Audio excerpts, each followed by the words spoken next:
সকালে রেডি হয়ে কলেজে যাব এমন সময় বাবা এসে বলল, আকাশ তুমি তাড়াতাড়ি রেডি হয়ে নাও, আমরা এখনই তোমার নানুর বাসায় যাব।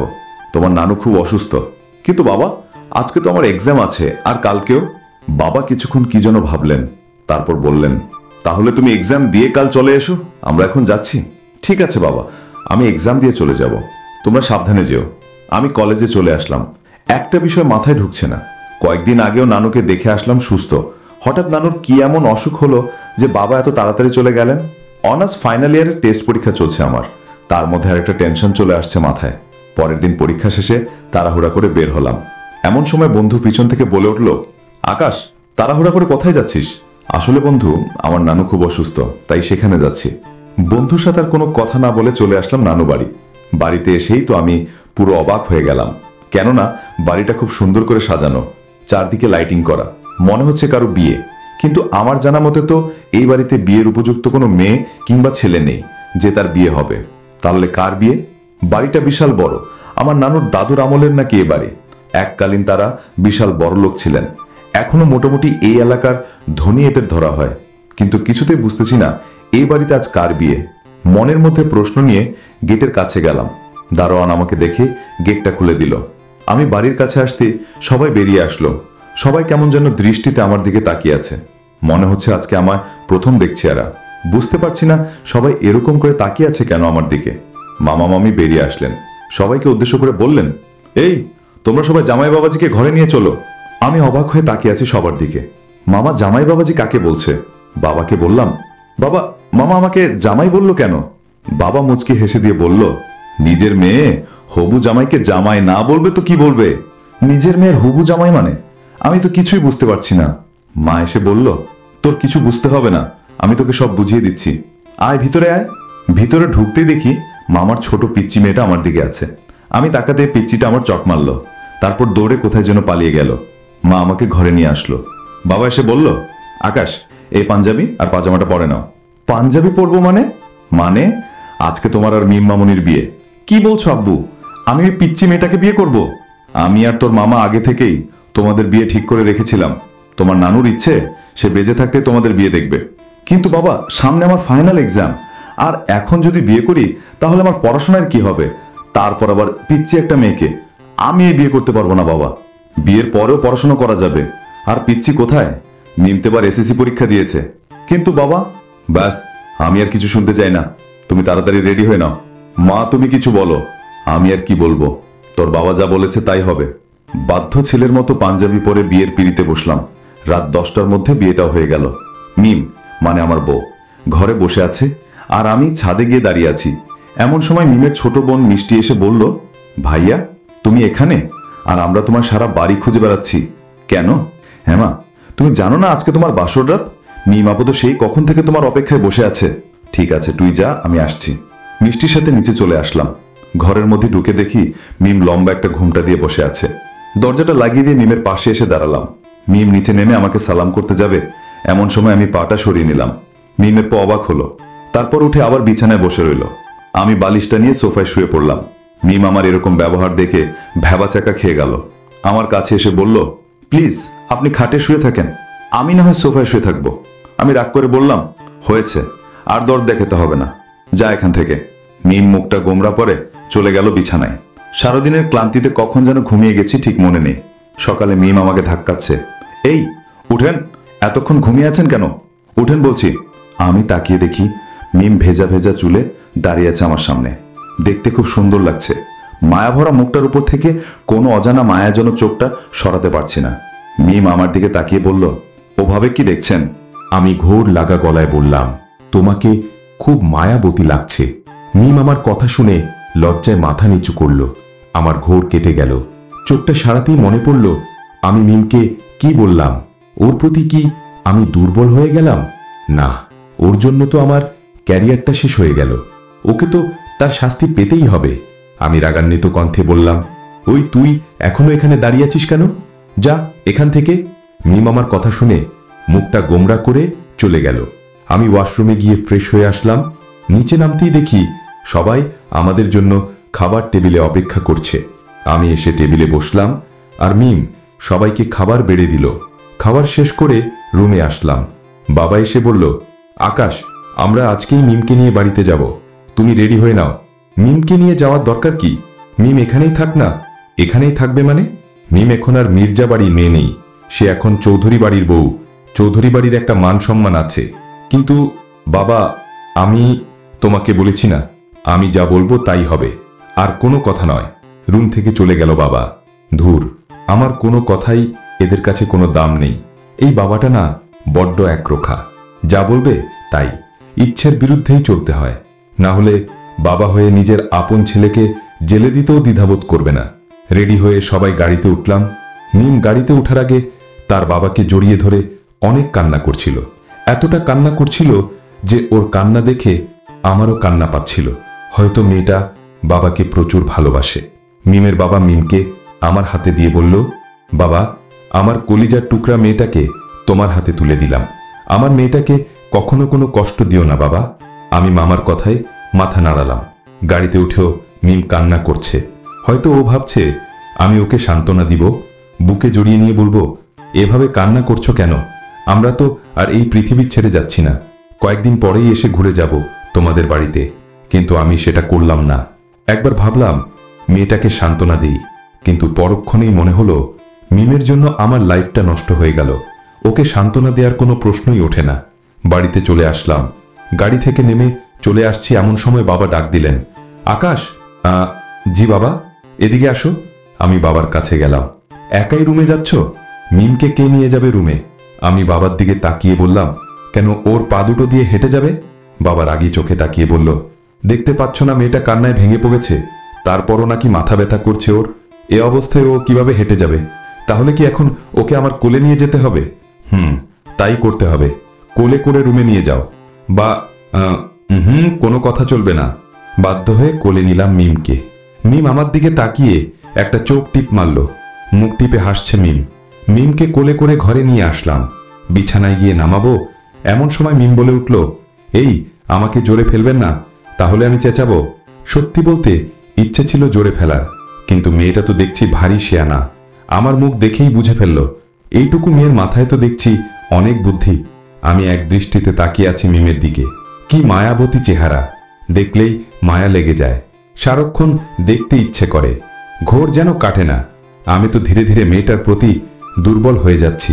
কিন্তু আমার তো দুর্বল হলে চলবে না। আমার ইচ্ছের বিরুদ্ধে বিয়েটা হয়েছে, কিছুতেই বিয়েটা আমি মেনে নিব না। আর মেয়েটার শাস্তি আছেই। এই, আপনি এত মনোযোগ দিয়ে কি ভাবছেন? মিমের কথায় ঘোর কেটে গেল। দিলাম খাটের ওপর ফেলে। এবার মজা বোঝো আমার সাথে ফাজদামু করার। মাথা ব্যথার নাম করে আমার কোলে ওঠার মজাটা এবার হারে হারে বুঝবা। ফেলে দেওয়ার পরেই মিম চিৎকার দিয়ে উঠল, ওমা গো মা, আমি গেলাম। তারপর কান্না জড়িত কণ্ঠে আমার দিকে তাকিয়ে বলল, আপনি আমাকে এত জোরে বিছানায় ফেললেন কেন? আমি কত ব্যথা পেয়েছি জানেন? দাঁড়ান, এক্ষুনি আমি বাবাকে ডাকছি। বাহ বাহ। বাবা ডাকার আগেই মিমের মুখটা চেপে ধরলাম। রাগী চোখে বললাম, এই চুপ চুপ চুপ, একদম চুপ। মিম হাত দিয়ে আমার হাত সরানোর চেষ্টা করছে। আমি আরো জোরে চেপে ধরলাম। মেয়েটা এবার আমার হাতে খামচি মারল। আমি হাত সরাতেই মিম লম্বা লম্বা নিঃশ্বাস ছাড়ছে। আমি হাতের দিকে তাকিয়ে দেখি মেয়েটা আমাকে খামচি মেরে চামড়া তুলে ফেলছে। রক্ত বের হচ্ছে হাত দিয়ে। মিমের দিকে তাকিয়ে দেখি মিম বুকে হাত দিয়ে নিঃশ্বাস নিচ্ছে। এই মেয়ে, তোমার হাতের নখ কোনোদিন কাটো না নাকি? আমার হাতের কি অবস্থা করেছো দেখো। মিম আমার ধমক শুনে কেঁদে দিল প্রায়। কাঁদো কাঁদো কণ্ঠে বলল, আমি কি করেছি? আপনি আমার মুখটা চেপে ধরেছিলেন কেন? আমার গলাটা চেপে ধরেছিলেন কেন? আমার শ্বাস নিতে কষ্ট হচ্ছিল। আপনি আমাকে এত জোরে চেপে ধরলেন, আমার দম বন্ধ হয়ে আসছিল, তাই বাধ্য হয়ে খামচি মারছি। এখন চিল্লাপাল্লা করলে বাবা কি ভাববে? তোমার মাথায় কি একদম বুদ্ধি শুদ্ধি কিছু নাই? যা আছে সব শয়তানি বুদ্ধি, তাই না? মিম আমার কথা শুনে নাক কুচকে বলল, কি বললেন আপনি? না কিছু না, বললাম তোমার মাথায় অনেক বুদ্ধি। বলতে বলতে ওয়াশরুমে ঢুকে পড়লাম। একটু পরেই দরজায় ধাক্কাচ্ছে মেয়েটা। রাগে দরজা খুলে বললাম, কি হয়েছে, ধাক্কাচ্ছিস কেন? আপনি সেই কখনো ওয়াশরুমে ঢুকছেন, বেরোচ্ছেন না কেন? আমি ফ্রেশ হব না, তাই বলে এত জোরে ধাক্কাতে হবে দরজা? একটু হলেই তো ভেঙে যেত। আমার কথা এবার মেয়েটা কেঁদে দিল। আপনি সবসময় আমাকে ধমকানি দেন কেন? ভালোভাবে কথা বলতে পারেন না? আপনি পচা। মিমের কথায় কাঁদবো না হাসবো বুঝতে পারছি না। একদম বাচ্চাদের মতো কথা বলে মেয়েটা। আমি মুচকি হাসি দিয়ে আদুরে গলায় বললাম, আচ্ছা ঠিক আছে, আর ধমকাবো না, এবার কান্না বন্ধ কর। মিম কান্না থামিয়ে তার ফর্সা দাঁতগুলো বের করে হি হি করে হেসে দিল। তারপর হঠাৎই এসে আমার গালে চুম্মা খেলো মেয়েটা। আমি অবাক হয়ে তাকিয়ে রইলাম। রাগে গা জ্বলে যাচ্ছে আমার। মিম আমার হাতের নিচ দিয়ে ওয়াশরুমে ঢুকলো, তারপর আমাকে ধাক্কা মেরে বাইরে বের করে দিল। শয়তান নিয়ে একটা হাসি দিয়ে দরজাটা বন্ধ করে দিল। ওর হাসি দেখে রাগটা কোথায় যেন হারিয়ে গেল আমার। কেমন যেন বাচ্চাদের মতো করে হাসে মেয়েটা, এমনিতেই মায়াবতী চেহারা, তারপর হাসলে আরো মায়াবতী লাগে। আমি বিছানায় থাকা তোয়ালটা নিয়ে মুখ মুছে নিলাম। বাইকটা নিয়ে চলে আসলাম বাইরে হাওয়া খেতে। বন্ধুদের সাথে আড্ডা দিতেই সন্ধ্যা হয়ে গেল। বাড়ি চলে আসলাম। রাতে খাবার টেবিলে বসে আছি। মিম একে একে সবাইকে খাবার বেড়ে দিচ্ছে। এমন সময় বাবা বলে উঠল, আকাশ, 7 দিন পর একটা গেট টুগেদারের আয়োজন করা হয়েছে, তুমি কাকে কাকে ইনভাইট করবে সেটা সিলেক্ট করে নাও। বাবার কথা শুনে চোখ কপালে উঠে গেল। কিন্তু বাবা, এটা করার কি দরকার? কি দরকার মানে? আমার একমাত্র ছেলে, আমার স্বপ্ন ছিল তোমার বিয়েটা ধুমধাম করে দিব, কিন্তু সেটা তো আর হলো না। তাই আমার সমস্ত আত্মীয় স্বজনকে দাওয়াত করে একটা অনুষ্ঠান করব। অনুষ্ঠান না করলে হয় না বাবা? এমনিতেই আমার পড়াশোনা হচ্ছে না, তারপর এত ঝামেলায় পড়াশোনার গাঁটটা মারা যাবে। আমি কোনো কথা শুনতে চাই না। তুমি যাকে যাকে ইনভাইট করবে তার লিস্টটা কালকের মধ্যে আমাকে দিবে। ব্যাস, আর কোনো কথা না। চুপচাপ খেয়ে রুমে আসলাম। বাবা যা বলেছে তাই হবে, তার কথার কোনো নড়চড় নাই। তাই হাজার রিকোয়েস্ট করেও কোনো লাভ নাই। ভেবেছিলাম আমার বিয়ের ব্যাপারটা আমার ফ্যামিলি ছাড়া কেউ জানবে না। মিমকে শারীরিক ও মানসিক অত্যাচার করে ওকে ডিভোর্স দেওয়ার জন্য বাধ্য করব। কিন্তু সবাই যদি বিয়ের ব্যাপারটা জেনে যায়, তারপর যদি আমাদের ডিভোর্স হয়, তাহলে সবাই আমার উপর আকুল তুলবে, ভাববে আমার কোনো সমস্যা আছে। চিন্তায় মাথা ঘুরছে আমার। হাতে একটা বই নিয়ে বসে আছি। মিম এসে রুমের দরজাটা আটকে দিল। আমি বললাম, তুই দরজা আটকালি কেন? মা, দরজা খুলে রেখে ঘুমাবো নাকি? আমি দরজা খুলেই ঘুমাই। মা এসে বাইরে থেকে দরজা আটকে দেয়। আজ আর আম্মু বাইরে থেকে দরজা আটকাবে না। আম্মু বলল দরজা আটকে ঘুমাতে।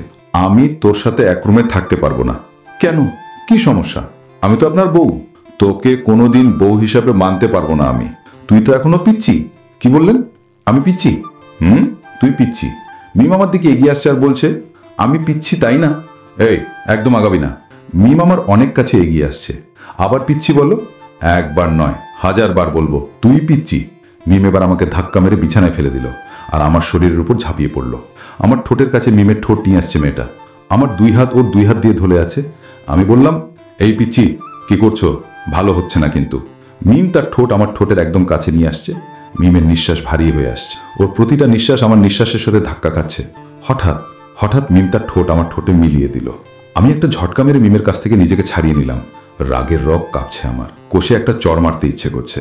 তোকে কতবার বলেছি আমি তোকে স্ত্রী হিসেবে মানতে পারবো না? তারপরও কেন তুই গাড়ে পরে স্ত্রীর অধিকার চাস? স্ত্রী হিসেবে যখন মানতে পারবেন না, তাহলে বিয়ে করেছেন কেন? আমি ইচ্ছে করে করিনি, আমাকে জোর করানো হয়েছে। কিসের পুরুষ আপনি যে কেউ ইচ্ছের বিরুদ্ধে বিয়ে দিয়ে দেয়? এই শোন, পুরুষত্ব নিয়ে কথা বলবি না। আমি বাবাকে অনেক সম্মান করি, আবার ভয়ও পাই। মিম হি হি করে হেসে দিল।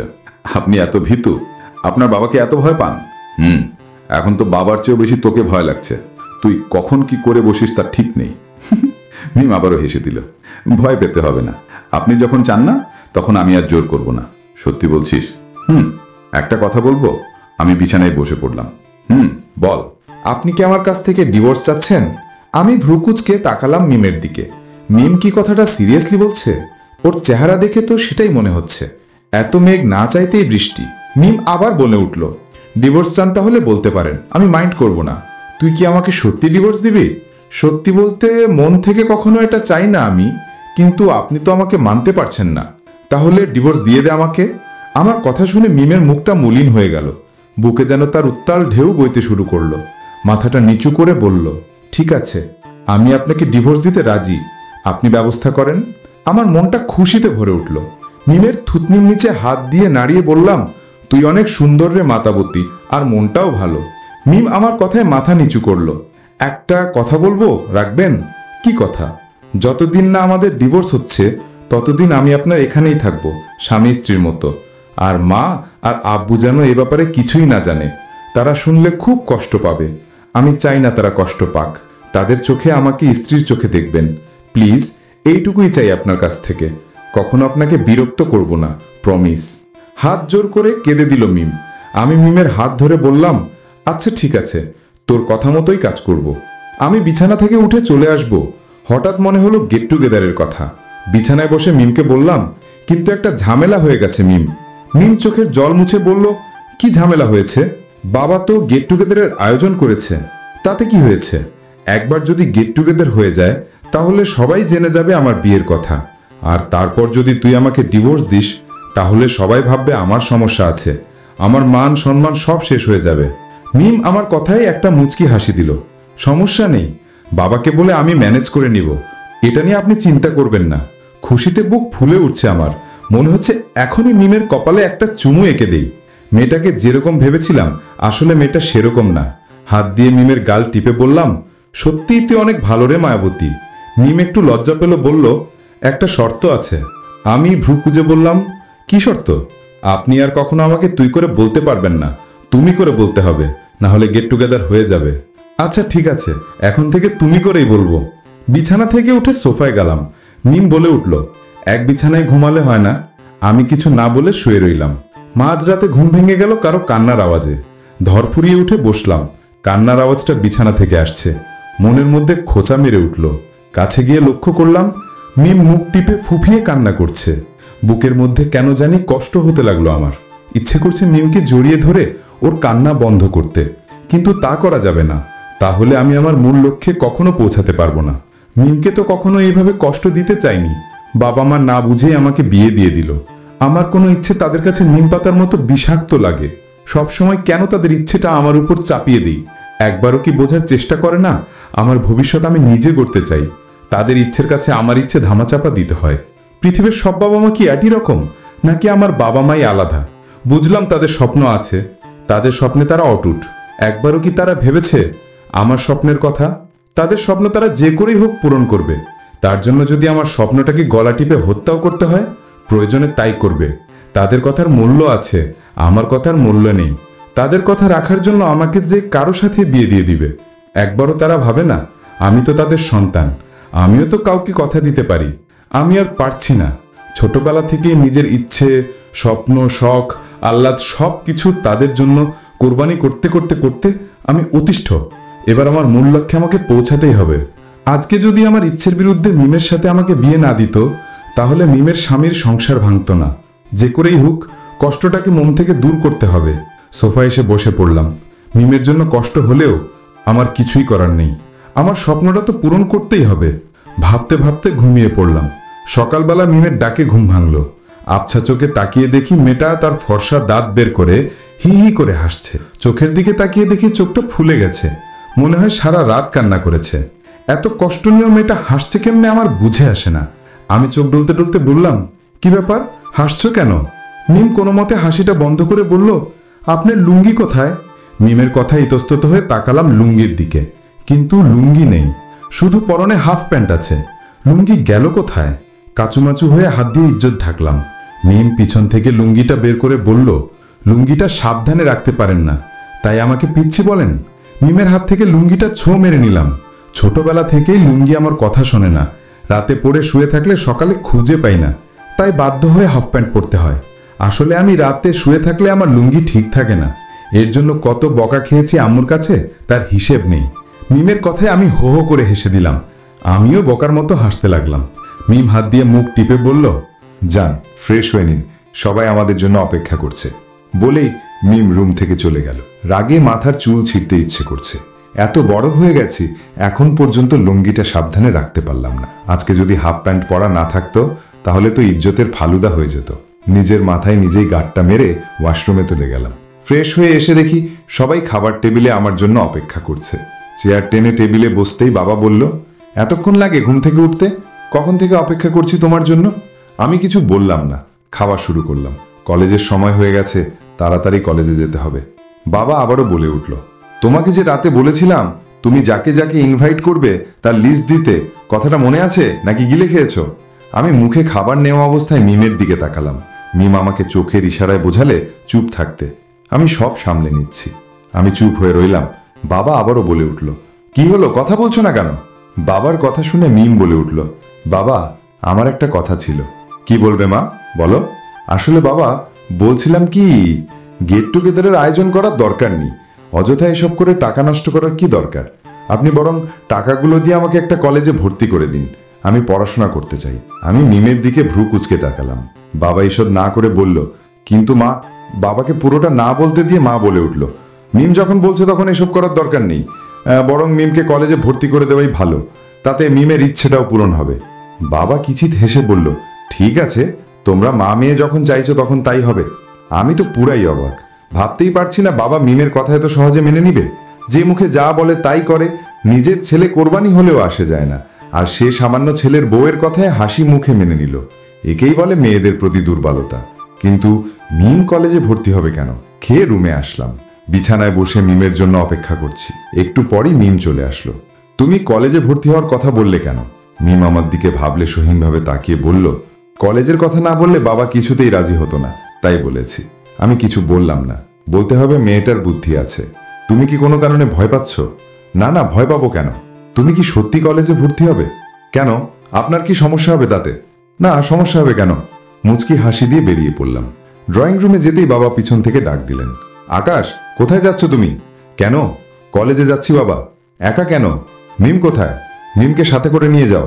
বলেই বাবা মিমকে ডাক দিলেন। মিম বেরিয়ে আসলো। কাছে আসতেই বাবা বললেন, মিমকে তোমার কলেজে ভর্তি করে দিবে, প্রফেসরের সাথে কথা হয়েছে আমার। বাবার কথাটা শুনে আমতা আমতা করে বললাম, বাবা, আমার কলেজে কেন? অন্য কলেজে ভর্তি করে দাও। বাবার আগেই চোখে তাকালো। অন্য কলেজে কি মিম একা একা যাবে? তোমার সাথে প্রতিদিন মিমকে নিয়ে যাবে, তার জন্যই তোমার কলেজে ভর্তি করা। এবার কোনো কথা না বলে যাও, দেরি হয়ে যাচ্ছে। তারপর মিমের মাথায় হাত দিয়ে বলল, সাবধানে যাস মা। আমি ততক্ষণে বাইকের কাছে চলে আসছি। মিম বাইকের কাছে এসেই বলে উঠল, ওয়াও, আমরা বাইকে যাব! আমার কতদিনের স্বপ্ন আমরা স্বামী স্ত্রী বাইকে ঘুরে বেড়াবো। আজ সেই স্বপ্ন আমার পূরণ হতে যাচ্ছে। মিম খুশিতে লাফাচ্ছে, একদম বাচ্চাদের মতো লাগছে। এই, বাচ্চাদের মতো লাফাচ্ছ কেন? মিম মাথা নিচু করে বলল, সরি, সময় নেই, বাইকে ওঠো জলদি। মিম আমার কাঁধে হাত রাখলো, তারপর কাঁধে ভর করে বাইকে উঠতে লাগলো। একটু হলেই পড়ে যেতাম। রাগান্বিত কণ্ঠে বললাম, ওই, বাইকে উঠছিস না গাছে উঠছিস? আপনার ঘাড়ে উঠছি, চলেন এবার। বাইকটা স্টার্ট দিলাম। মাঝ রাস্তায় যেতেই যে ভয়টা মনে মনে পাচ্ছিলাম সেটাই হলো। সামনেই আমার বন্ধুরা দাঁড়িয়ে আছে, প্রায়ই সবাই মিলে আড্ডা দিই এখানে। এখন যদি বন্ধুরা আমাদের দেখে ফেলে তাহলে কেলেঙ্কারি হয়ে যাবে। আমি বাইকের স্পিডটা বাড়িয়ে দিলাম। মিমকে বললাম আমাকে শক্ত করে জড়িয়ে ধরতে। মিম খুশিতে আমাকে জড়িয়ে ধরল। এমন শক্ত করে জড়িয়ে ধরেছে আমার প্রায় দম বন্ধ হওয়ার উপক্রম হচ্ছে। ঝড়ের বেগে বাইক চলছে। বন্ধুরা কিছু বুঝে ওঠার আগেই ওদের পার হয়ে চলে এলাম। কলেজে বাইক থামাতেই মিম কাঁদতে কাঁদতে নেমে বলল, আপনি এত জোরে বাইক চালালেন কেন? যদি অ্যাক্সিডেন্ট হতাম? হ্যাঁ। মিমের কান্না দেখে আমার কিছুটা হাসি পেল, আবার রাগও হতে লাগলো। ধমক দিয়ে বললাম, এই চুপ করো, কি বাচ্চাদের মতো কান্না করছো? এটা বাসা না কলেজ। মিম কান্না জড়িত কণ্ঠে বলল, আমাকে ধমকাচ্ছেন কেন? আমার কত ভয় করছিল জানেন আপনি? এতই যদি ভয় তাহলে বাইকে ওঠার শখ কেন তোমার? তাই বলে আপনি এত জোরে চালাবেন? আবার হু হু করে কান্না জুড়ে দিল। মেজাজটা এবার হাই ভোল্টের গরম হয়ে গেল। এতগুলো মানুষের সামনে এভাবে কান্না করছে, মানুষ কি ভাববে? রাগটাকে কন্ট্রোল করলাম। একে এভাবে বোঝানো যাবে না, সুন্দর করে আদর মাখা কণ্ঠে বলতে হবে। মিমের চোখ মুছতে মুছতে বললাম, আচ্ছা ঠিক আছে, নেক্সট টাইম আর এরকম হবে না, প্লিজ কান্না বন্ধ করো। মিম আমার দিকে তাকিয়ে দাঁত বের করে হিফি করে হাসি দিল। হঠাৎই বলে উঠল, তাহলে একটা চুমু দিন। মিমের কথায় হতবম্ব হয়ে গেলাম। এই মেয়েটা পাগল নাকি? এভাবে পাবলিক প্লেসে কেউ চুমু চায়, তাও আবার নর্মাল ভাবে? মেয়ের বাচ্চাদের মতো স্বভাব সত্যিই আমাকে অবাক করে তোলে। রাগে মেজাজটা গরম হয়ে গেল। ধমক দিতে গিয়েও দিলাম না। আবার যদি জোরে জোরে কান্না করে? আদরে গলায় বললাম, এখন না, বাসায় গিয়ে দিব, এখন চলো। মিম আমার হাত ধরে হাঁটতে লাগলো। আমার কেমন অস্বস্তি বোধ হচ্ছে। সবাই আমার দিকে কেমন করে তাকিয়ে আছে। আমি দ্রুত পা চালালাম। প্রফেসরের রুমে গিয়ে মিমের ভর্তির ব্যবস্থা করলাম। প্রায় ঘন্টা দুয়েক সময় লাগলো। অনেকেই আজ ভর্তি হতে এসছে। মিমকে ক্লাসরুমে দিয়ে আমি বাইরে আসলাম। হঠাৎ পিছন থেকে কে যেন আমার কাঁধে হাত রাখলো। ঘুরে তাকাতেই দেখি বন্ধু হৃদয় আমার দিকে অবাক দৃষ্টিতে তাকিয়ে আছে। আমি মুখে হাসি নিয়ে বললাম, ওহ হৃদয়, কেমন আছিস বন্ধু? হৃদয় আমাকে অবাক করে বলে উঠল, মেয়েটাকে? আমি আমতা আমতা করে বললাম, কোন মেয়ে? কার কথা বলছিস তুই? পিছন থেকে কে একজন বলে উঠল, একটু আগে বাইকে উড়াল দিলি আর এত তাড়াতাড়ি ভুলে গেলি? চেয়ে দেখলাম পিছনে রাফি, তার সাথে সিয়ামও আছে। আমি এবার বুঝে গেলাম আমি ধরা পড়ে গেছি। তবুও তাদের কাছে সত্যটাকে লুকাতে হবে। আমি নর্মাল হয়ে বললাম, ও তোরা মিমের কথা বলছিস? ও আমার মামাতো বোন। এই কলেজে ওকে ভর্তি করে দিলাম। কিন্তু তোর নানুর বাড়ি তো অনেক দূরে, এত দূর ভর্তি হলো কেন? মিম এখন থেকে আমাদের বাসায় থাকবে।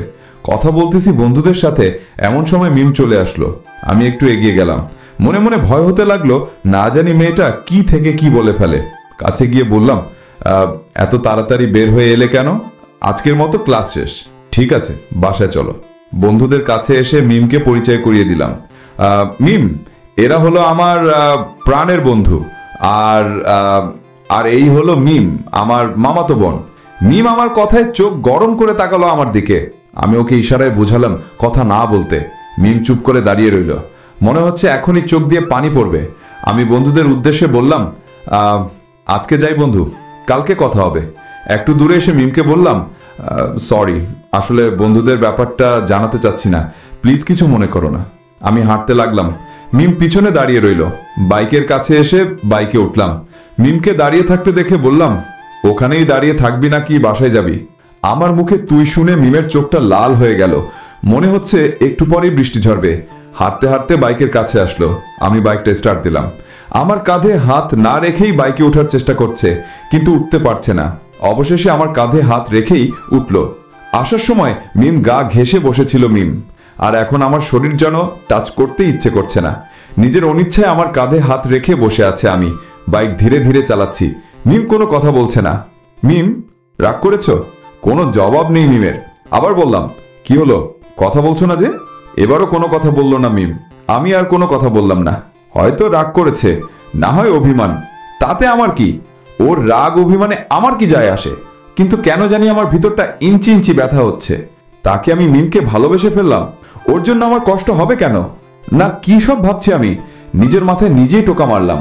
বাড়িতে চলে আসছি। মিম বাইক থেকে নেমেই হন হন করে চলে গেল। আমি বাইকটায় তালা মেরে চাবিটা হাতের আঙুলে ঘোরাতে ঘোরাতে ভিতরে ঢুকলাম। মা আমার দিকে এগিয়ে এসে চোখ রাঙিয়ে বললেন, কিরে আকাশ, মিমের কি হয়েছে? তুই কি ওহে বকেছিস? ওর মন মরা কেন? মা একসাথে এত প্রশ্ন করলে কোনটার উত্তর দিব? আর ওর মন খারাপ সেটা কি আমি জানি? তুই জানিস না, কে জানে? ও তো তোর সাথেই কলেজে গেল। আমি জানি না। আর কথা বাড়ালাম না, চলে আসলাম ওপারে। ঘরে এসে দেখি মিম রুমে নেই। বাথরুমের দরজাটা বন্ধ, মনে হয় বাথরুমে গেছে। আমি জামা চেঞ্জ করে নিলাম। অনেকক্ষণ হয়ে গেল, মিম দরজা খুলছে না। এবার আমি দরজায় টোকা দিলাম, ডাক দিলাম মিমকে, কিন্তু মিমের কোনো সারা শব্দ নেই। কয়েকবার ডাকার পরেও কোনো সাড়া পেলাম না মিমের। এইবার আমার চিন্তা হতে লাগলো, মিম কি রাগের বশে কিছু করে ফেললো? না, আমার জানা মতে মিম এরকম মস্তিষ্কের মানুষ নয়। তবুও ভয় হতে লাগলো। জোরে জোরে ধাক্কা দিলাম দরজায়, তারপরও কোনো সাড়া নেই। ভয়টা আরো বেড়ে গেল। জোরে ধাক্কাতে লাগলাম। মিম এবার দরজা খুলে মুখটা বের করে হি হি করে হাসি দিল। আমি যেন স্বস্তির নিঃশ্বাস ফেললাম। রাগ হতে লাগলো মিমের প্রতি, মনে হচ্ছে এক্ষুনি থাপ্পড় মেরে দাঁত ফেলে দেই। এমনিতেই মন খারাপ করায় মা আমাকে প্রশ্নের পর প্রশ্ন করে যাচ্ছে, আর এখন যদি থাপ্পড় মারি তাহলে অবস্থা খারাপ হবে আমার। তাই নিজেকে কন্ট্রোল করলাম। তোকে কখন থেকে ডাকছি, সাড়া দিচ্ছিস না কেন? আমি দেখতে চাইছিলাম আপনি আমার জন্য কতটা উতলা হন। আবার হি হি করে হাসি দিল। রাগ আমার চরম পর্যায়ে। মিম থেমে আবার বলল, আপনি আমার পড়ে যাচ্ছেন মিস্টার আকাশ। আশা করি সেটা প্রকাশ করার সময় বেশি দিন নেই। বলেই মুখের উপর দরজা বন্ধ করে দিল। আমি রাগের চেয়ে এখন ভাবতে লাগলাম, মেয়েটা আমায় কি বলল? আমি কি সত্যি মিমের প্রেমে পড়ে যাচ্ছি? তা কি করে হয়? মিম সাড়া দিচ্ছিল না, তাই একটু উতলা হয়ে গেছিলাম। মনে হচ্ছিল মিম আত্মহত্যা করার চেষ্টা করছে। তাতেই কি প্রমাণিত হয় আমি মিমের প্রেমে পড়ে যাচ্ছি? মিমের জায়গায় অন্য কেউ হলেও আমি সেম কাজটাই করতাম। আরে আমি তো ওকে ঘৃণা করি, ওকে ভালোবাসতে যাব কোন দুঃখে? হঠাৎ আমার অন্ত আত্মা জানা বলে উঠল, আরে পাগলা, ঘৃণার অপর পৃষ্ঠায় থাকে ভালোবাসা। মাথাটা কেমন ঝিনঝিন করছে। আমি কি ভাবছি আবোল তাবোল? বিছানায় বসে পড়লাম। কিছুক্ষণ পর মিম বের হয়ে আসলো। আমি দেরি না করে চলে গেলাম ফ্রেশ হতে। মা রুমে এসে মিমকে বলল, কিরে মা, তোর মন মরা কেন? কিছু হয়েছে? না আম্মু, কিছুই হয়নি। তাহলে তখন তোর মন খারাপ দেখলাম কেন? আকাশ কি তোকে কিছু বলেছে? আমি বাথরুম থেকে সব শুনছি। ভয় হচ্ছে খুব। মনে মিম এখনই বলে ফেলবে আমি ওকে বোন বলেছি। তাহলে তো আমার নিষ্ঠুর বাবা আমাকে আস্ত রাখবে না। মিম কিছুক্ষণ চুপ করে থেকে বলল, আম্মু বলছে। আমি আতকে উঠলাম, এই মেরেছে, এবার মনে হয় আমার উপর ঘূর্ণিঝড় শুরু হবে। মা রেগে মেগে আগুন হয়ে বলল, কি বলেছে ওই হারামজাদা? তুই একবার বল, ওকে আমি জেলের ভাত খাওয়াবো। বল মা, কি বলছে তোকে? এদিকে আমার হার্ট বিটেই যেন কাঁপুনি ধরে গেছে। মনে হচ্ছে বাকি জীবনটা আমার জেলেই কাটাতে হবে। কান পেতে মিমের কথা শুনতে লাগলাম। মিম একটা হাসি দিয়ে বলল, আম্মু, এটা স্বামী স্ত্রীর বিষয়, তোমাকে বলা যাবে না। মা ভেবাচাকা খেটে গেল। আমিও অবাক। জোরে একটা নিঃশ্বাস নিলাম, বুকে হাত রেখে হাঁপ ছাড়লাম। যাক বাবা, মনে হয় বেঁচে গেছি। কিন্তু মিম যে বলল এটা স্বামী স্ত্রীর বিষয়, সেটা তো বুঝলাম না। কি বলতে চাচ্ছে মিম? আমি আবার কান দিলাম ওদের কথায়। মানে কি বলছিস তুই? মানে তোমার ছেলে কোনো খারাপ কিছু বলেনি, ভালো কিছু বলেছে, আর সেটা তোমাকে বলা যাবে না। মা কিছুটা অবাক হয়ে হন হন করে চলে গেল। আমি ফ্রেশ হতে লাগলাম, মিমের কথা ভাবতে লাগলাম। মিমকে কি এমন বলেছি যেটা মাকে বলা যাবে না? আমি তো তেমন কিছু মিমকে বলেছি বলে মনে পড়ছে না। ফ্রেশ হয়ে বেরোলাম, দেখি মিম আয়নার সামনে দাঁড়িয়ে চুল আঁচড়াচ্ছে। ঘন কালো কেশগুলো বেশ লম্বা। আমি মুগ্ধ হয়ে মিমের চুলের দিকে তাকিয়ে আছি। কি যেন অদ্ভুত ঘ্রাণ আমার নাকে আসছে। ঘ্রাণে যেন আমি মাতাল হয়ে যাচ্ছি। ঘ্রাণটা অনুসরণ করে মিমের দিকে এগিয়ে যাচ্ছি। হঠাৎ মিম ঘুরে তাকাতেই থেমে গেলাম। অপ্রস্তুত হয়ে মুখে একটা হাসি দিলাম। কি করতে যাচ্ছিলাম ভেবে নিজের মাথায় টোকা মারলাম। মিমের দিকে তাকিয়ে দেখি মিম আমার দিকে এক দৃষ্টিতে তাকিয়ে আছে। তখন স্বামী স্ত্রীর কি বিষয় নিয়ে যেন মায়ের সাথে কথা বলছিলে। আমার কথায় মিম চোখ সরিয়ে নিল। আমি অবাক হয়ে আমার বলা কথাটা ভাবছি। সব সময় বোকার মতো কথা বলছি কেন আমি? মিম হয়তো আমাকে বাঁচানোর জন্য কথাটা বলেছে, আর আমি সেটা সিরিয়াসলি নিলাম। মিম এবার কনফার্ম ভাববে আমি ওর প্রেমে পড়ে গেছি। কথাটা বলেই যেন আমি বোকা হয়ে দাঁড়িয়ে রইলাম। হঠাৎ মিম আমার দিকে এগিয়ে আসতে লাগলো। আমি পিছন হাঁটতে লাগলাম। এক সময় পিঠটা দেওয়ালে ঠেকে গেল। মিম আমার কাছে এসে কানের কাছে ফিসফিস করে বলল, ভয় পাচ্ছেন? হয়তো ভাবছেন আমি আপনাকে চুমু খাবো। আমি মাথা জাকিয়ে উত্তর দিলাম। মিম আমার হাত শক্ত করে ধরল। আমি আপনাকে চুমু দেব না, বরং আপনি আমাকে চুমু দেবেন। কথাটা বলেই মিম লজ্জায় মাথা নিচু করলো। আমি অবাক হয়ে গেলাম। কি বলে মেয়েটা? আমি নাকি ওকে চুমু খাবো? পাগল হয়ে গেছো নাকি? আমি তোমাকে চুমু খাবো কেন? মিম হাতটা ছেড়ে জোরালো কণ্ঠে বলল, আমি পাগল হইনি, পাগল হয়েছেন আপনি। 1 ঘন্টা আগের কথা এত তাড়াতাড়ি ভুলে গেলেন? কি কথা? কলেজে বলেছিলেন বাসায় গিয়ে চুমু দেবেন, এখন কিস করেন আমাকে? কি? আমি কখনোই তা করতে পারবো না। তাহলে তখন বলেছিলেন কেন? দেখুন, ভালোই ভালোই কিস করেন, না হলে আমি আব্বুকে সব বলে দিব। তুমি আব্বুকে কি বলবে? বলবো আপনি আমাকে সবার সামনে বোন বলে পরিচয় করিয়ে দিচ্ছেন। এটা কিন্তু ঠিক হচ্ছে না। আমাকে তুমি ব্ল্যাকমেল করছো। সে যাই বলুন আপনি, এখন আপাতত কাজটা করুন। মিমের কথায় ল্যাম্পপোস্টের মতো দাঁড়িয়ে রইলাম। তখন বাঁচতে গিয়ে এখন ফেসে গেছি। কোনো উপায়ও দেখছি না। এখন যদি আব্বুকে সব বলে দেই তাহলে উফ, ভাবতে পারছি না। এই মেয়ে তো ভারী ডেঞ্জারাস। এর থেকে সবসময় দূরে থাকতে হবে। কি হলো, চুমু খাবেন নাকি আব্বুকে বলবো? বাধ্য হয়ে চুমুটা খেয়ে ফেললাম। চুমু খাওয়ার সময় মিমের শরীরটা বিদ্যুতের মতো কেঁপে উঠল। সমস্ত শরীরে যেন শিহরণ বয়ে যাচ্ছে আমার। তাড়াতাড়ি করে ছেড়ে দিলাম মিমকে। রাতে খাবার শেষ করে ঘুমিয়ে পড়লাম। পরের দিন কলেজ শেষে মিমকে নিয়ে উকিলের কাছে চলে গেলাম। উকিল আমাদের বলল 1 মাস পর আমাদের ডিভোর্স পেপার হাতে পেয়ে যাব। চলে আসলাম বাড়িতে। এই 1 মাস মিমের সাথে থাকা ইম্পসিবল, কিন্তু বিকল্প কোনো রাস্তাও নেই। ইচ্ছে না থাকলেও থাকতে হবে, কিন্তু এই মেয়েটার কাছ থেকে সবসময় দূরে থাকতে হবে। আমাদের ডিভোর্সের ব্যাপারে বাবা মা কিছুই জানে না। বিকেলবেলা মিমের বাবা আসলো আমাদের বাড়ি। মিম তার বাবাকে দেখে দৌড়ে গিয়ে কান্না করতে করতে বাবার বুকে ঝাঁপিয়ে পড়ল। মনে হয় মেয়েটা তার বাবাকে খুব বেশিই যে ভালোবাসে। মিমের বাবা মিমকে বুকে জড়িয়ে নিল। চোখের পানি মুছতে মুছতে আদর মাখা কণ্ঠে বলল, সোনা মামনি, আমার কাঁদে না। এভাবে বোকার মতো কেউ কাঁদে? মিমের কান্না থেমে গেল। মিমের কপালে আলতো করে চুমু খেলো মিমের বাবা। বাবা বলে উঠল, আরে বেআই মশাই, কেমন আছেন? এই তো ভালো আছি, আপনারা কেমন আছেন? ভালো আছি। বেআইন সাহেবা কেমন আছেন? জি, উনিও ভালো আছেন। বাবা আমার দিকে তাকিয়ে ইশারায় বলল শ্বশুরকে সালাম করতে। আমি বাবার কথা মতো সালাম করলাম। তা জামাই বাবাজি কেমন আছো? আমি মুখে কিঞ্চিত হাসি টেনে বললাম, জি ভালো আছি। আর কিছু বললাম না। মিম তার বাবাকে নিয়ে উপরে চলে গেল। রাতে খাবার টেবিলে সবাই কথা বলছিল। আমি আগামীকালই চলে যাব, আমার অফিসে কাজ আছে, জরুরি যেতে হবে। মিমের বাবার কথা শুনে বাবা বলে উঠল, তাই বলে আজকেই যেতে হবে? সাথে মিম মামুনিকেও নিয়ে যাব। আমি তাড়াতাড়ি খাওয়া শেষ করে রুমে চলে এলাম। ভালোই হলো মিম কয়েকদিন ওদের বাড়িতে থেকে আসুক, তাহলে মেয়েটার থেকেও দূরে থাকা হবে, আর আমিও একটু শান্তিতে ঘুমাতে পারবো। পরের দিন সকালবেলা খাওয়া শেষ করে বাইরে যাব, এমন সময় বাবা বলল, আকাশ কোথায় যাচ্ছ? একটু বাইরে যাচ্ছি। এখন বাইরে যাওয়া যাবে না, একটু পরে তুমি আর মিমের বাবার সাথে তোমার নানুর বাড়ি যাবে, মানে তোমার শ্বশুর বাড়ি। আমি কেন যাব? মিম একাই যাক, কয়েকদিন ওখানেই থেকে আসুক, আমি বরং কয়েকদিন পর গিয়ে ওকে নিয়ে আসবো। আমার কথা শুনে মিমের মুখ ফ্যাকাশে হয়ে গেল। মিমের বাবা বলে উঠল, মিম একা যাবে কেন বাবা? তুমিও আমাদের সাথে চলো, বিয়ের পর দুজনেই যেতে হয়, এটা নিয়ম। কিন্তু মামা, আমার তো কলেজ। পুরোটা বলতে পারলাম না, তার আগেই বাবা ধমক দিয়ে বলে উঠল, বেয়াদব ছেলে, শ্বশুরকে কেউ মামা বলে? উনি এখন থেকে তোমার শ্বশুর, বাবা বলে সম্বোধন করবে। আহ, ওকে বকছো কেন? ছেলেটা ছোটবেলা থেকে মামা বলে ডেকে আসছে, এখন শ্বশুর বলতে একটু তো সময় লাগবেই। আর ও যখন যেতে চাচ্ছে না তখন জোর করার দরকার নেই, বরং কয়েকদিন পরেই যাবে। শ্বশুর আব্বার কথা শুনে মনে হচ্ছিল এখনই শ্বশুরকে জড়িয়ে ধরে গালে কয়েকটা চুমু খাই, কিন্তু এরকম করা যাবে না, খুশিতে আমার নাচতে ইচ্ছে করছে। এমন সময় আমার নিষ্ঠুর বাবার গলা শুনে আবার কাঁদতে ইচ্ছে হলো। বাবা কড়া গলায় বলে উঠল, এখনো এখানে দাঁড়িয়ে আছো কেন? যাও রেডি হয়ে নাও, ওদের সাথে তোমাকেও যেতে হবে। রাগে ফোঁস করে চলে আসলাম রুমে। আসার সময় মিমের মুখটা দেখলাম হাসিতে চকচক করছে। রেডি হয়ে বেরিয়ে আসলাম, হাসি খুশি ভাবেই রাখলাম মুখটা। শ্বশুর বাড়ি যখন যাবই তখন মুখ গোমরা করাটা কি মানায়? গাড়ির কাছে গিয়ে লাগেজগুলো গাড়িতে উঠালাম। বাবা শ্বশুর বেরিয়ে এলো, কিন্তু মিমকে দেখতে পেলাম না। একটু পরে আম্মু মিমকে নিয়ে আসলো। এর মধ্যে মিমকে শাড়ি পরিয়ে দিয়েছে আম্মু। অসম্ভব সুন্দর লাগছে। এমনিতেই মিম দেখতে সুন্দর, তারপর নীল শাড়িতে যেন নীল পরি লাগছে। শাড়িতে মেয়েদের এত সুন্দর লাগে জানা ছিল না। আমি একদৃষ্টে তাকিয়ে আছি মিমের দিকে, মিম্মা আমার দিকে তাকিয়ে আছে।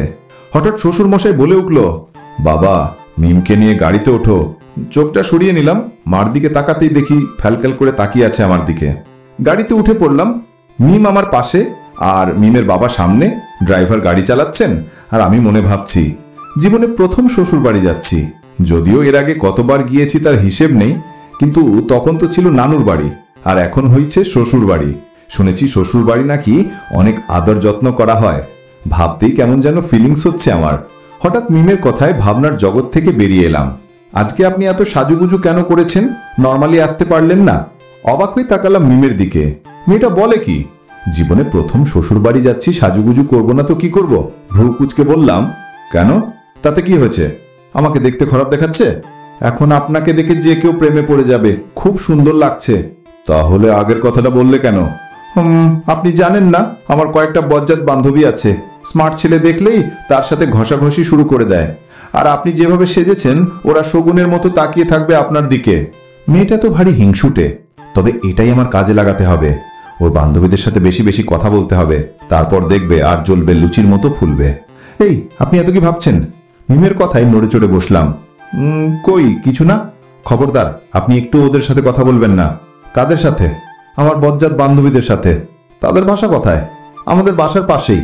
আমি চুপ হয়ে রইলাম। কথা বলি আর না বলি সেটা বাড়িতে গিয়ে ঠিক করা যাবে। রাস্তায় আর কোনো কথা বললাম না। অবশেষে বাড়িতে চলে আসলাম। দারোয়ান গেট খুলে দিল, গাড়ি বাসায় ঢুকে গেল। সদর দরজার সামনে গাড়ি থামতেই কয়েকটা ছেলে মেয়ে হুড়রে করে গাড়িতে ভিড় করলো। বাড়ির সবাই চলে আসলো। মামি, টুক্কু, আমার শাশুড়ি আমার কাছে এসে আমার গালে হাত দিয়ে চুমু খেয়ে বলল, সোনার টুকরো ছেলে আমার, কেমন আছো বাবা তুমি? আগে থেকেই মিমের মা আমাকে প্রচন্ড ভালোবাসে। যখন মামি ছিল তখনই আমাকে তার মেয়ের চেয়ে বেশি ভালোবাসছে। আর এখন তো আমি তার জামাই হয়ে গেছি, তাই আদরটাও এখন বেশি। মেয়ের দিকে তার কোনো খেয়ালই নেই, আমাকে নিয়েই সে ব্যস্ত। মিম মায়ের কাছে এসে জড়িয়ে ধরল। সবাই আমাদের ঘরে ভিতরে নিয়ে গেল। ঘরে ঢুকতেই মিমের পিচ্চি বোন মিষ্টি আমার দিকে তাকিয়ে সেই দিনের মতো চোখ টিপ মারল। আমি বড় বড় করে তাকালাম। এবার মেয়েটা আমার দিকে ফ্লাইং কিস ছুড়ে দিল। আমি আটকে উঠলাম। চোখ গরম করে তাকাতেই বিচ্ছুটা চলে গেল। কি বিচ্ছু মাইরি! সোফায় বসে রইলাম, সবাই আমাকে নিয়েই ব্যস্ত। একটু পর রুমে চলে আসলাম। রুমটা খুব সুন্দর করে গোছানো। মিম আমাকে একটা তোয়ালে দিয়ে বলল, যান ফ্রেশ হয়ে নিন। আমি চলে গেলাম ওয়াশরুমে। ফ্রেশ হয়ে বাইরে আসলাম, তারপর মিম ফ্রেশ হয়ে নিল। বিকেলবেলা ছাদে দাঁড়িয়ে আছি। মিম তার বান্ধবীদের নিয়ে ছাদে আসলো। পায়ের শব্দে ঘুরে তাকাতেই দেখলাম কয়েকজন মেয়ে, তার সাথে মিম।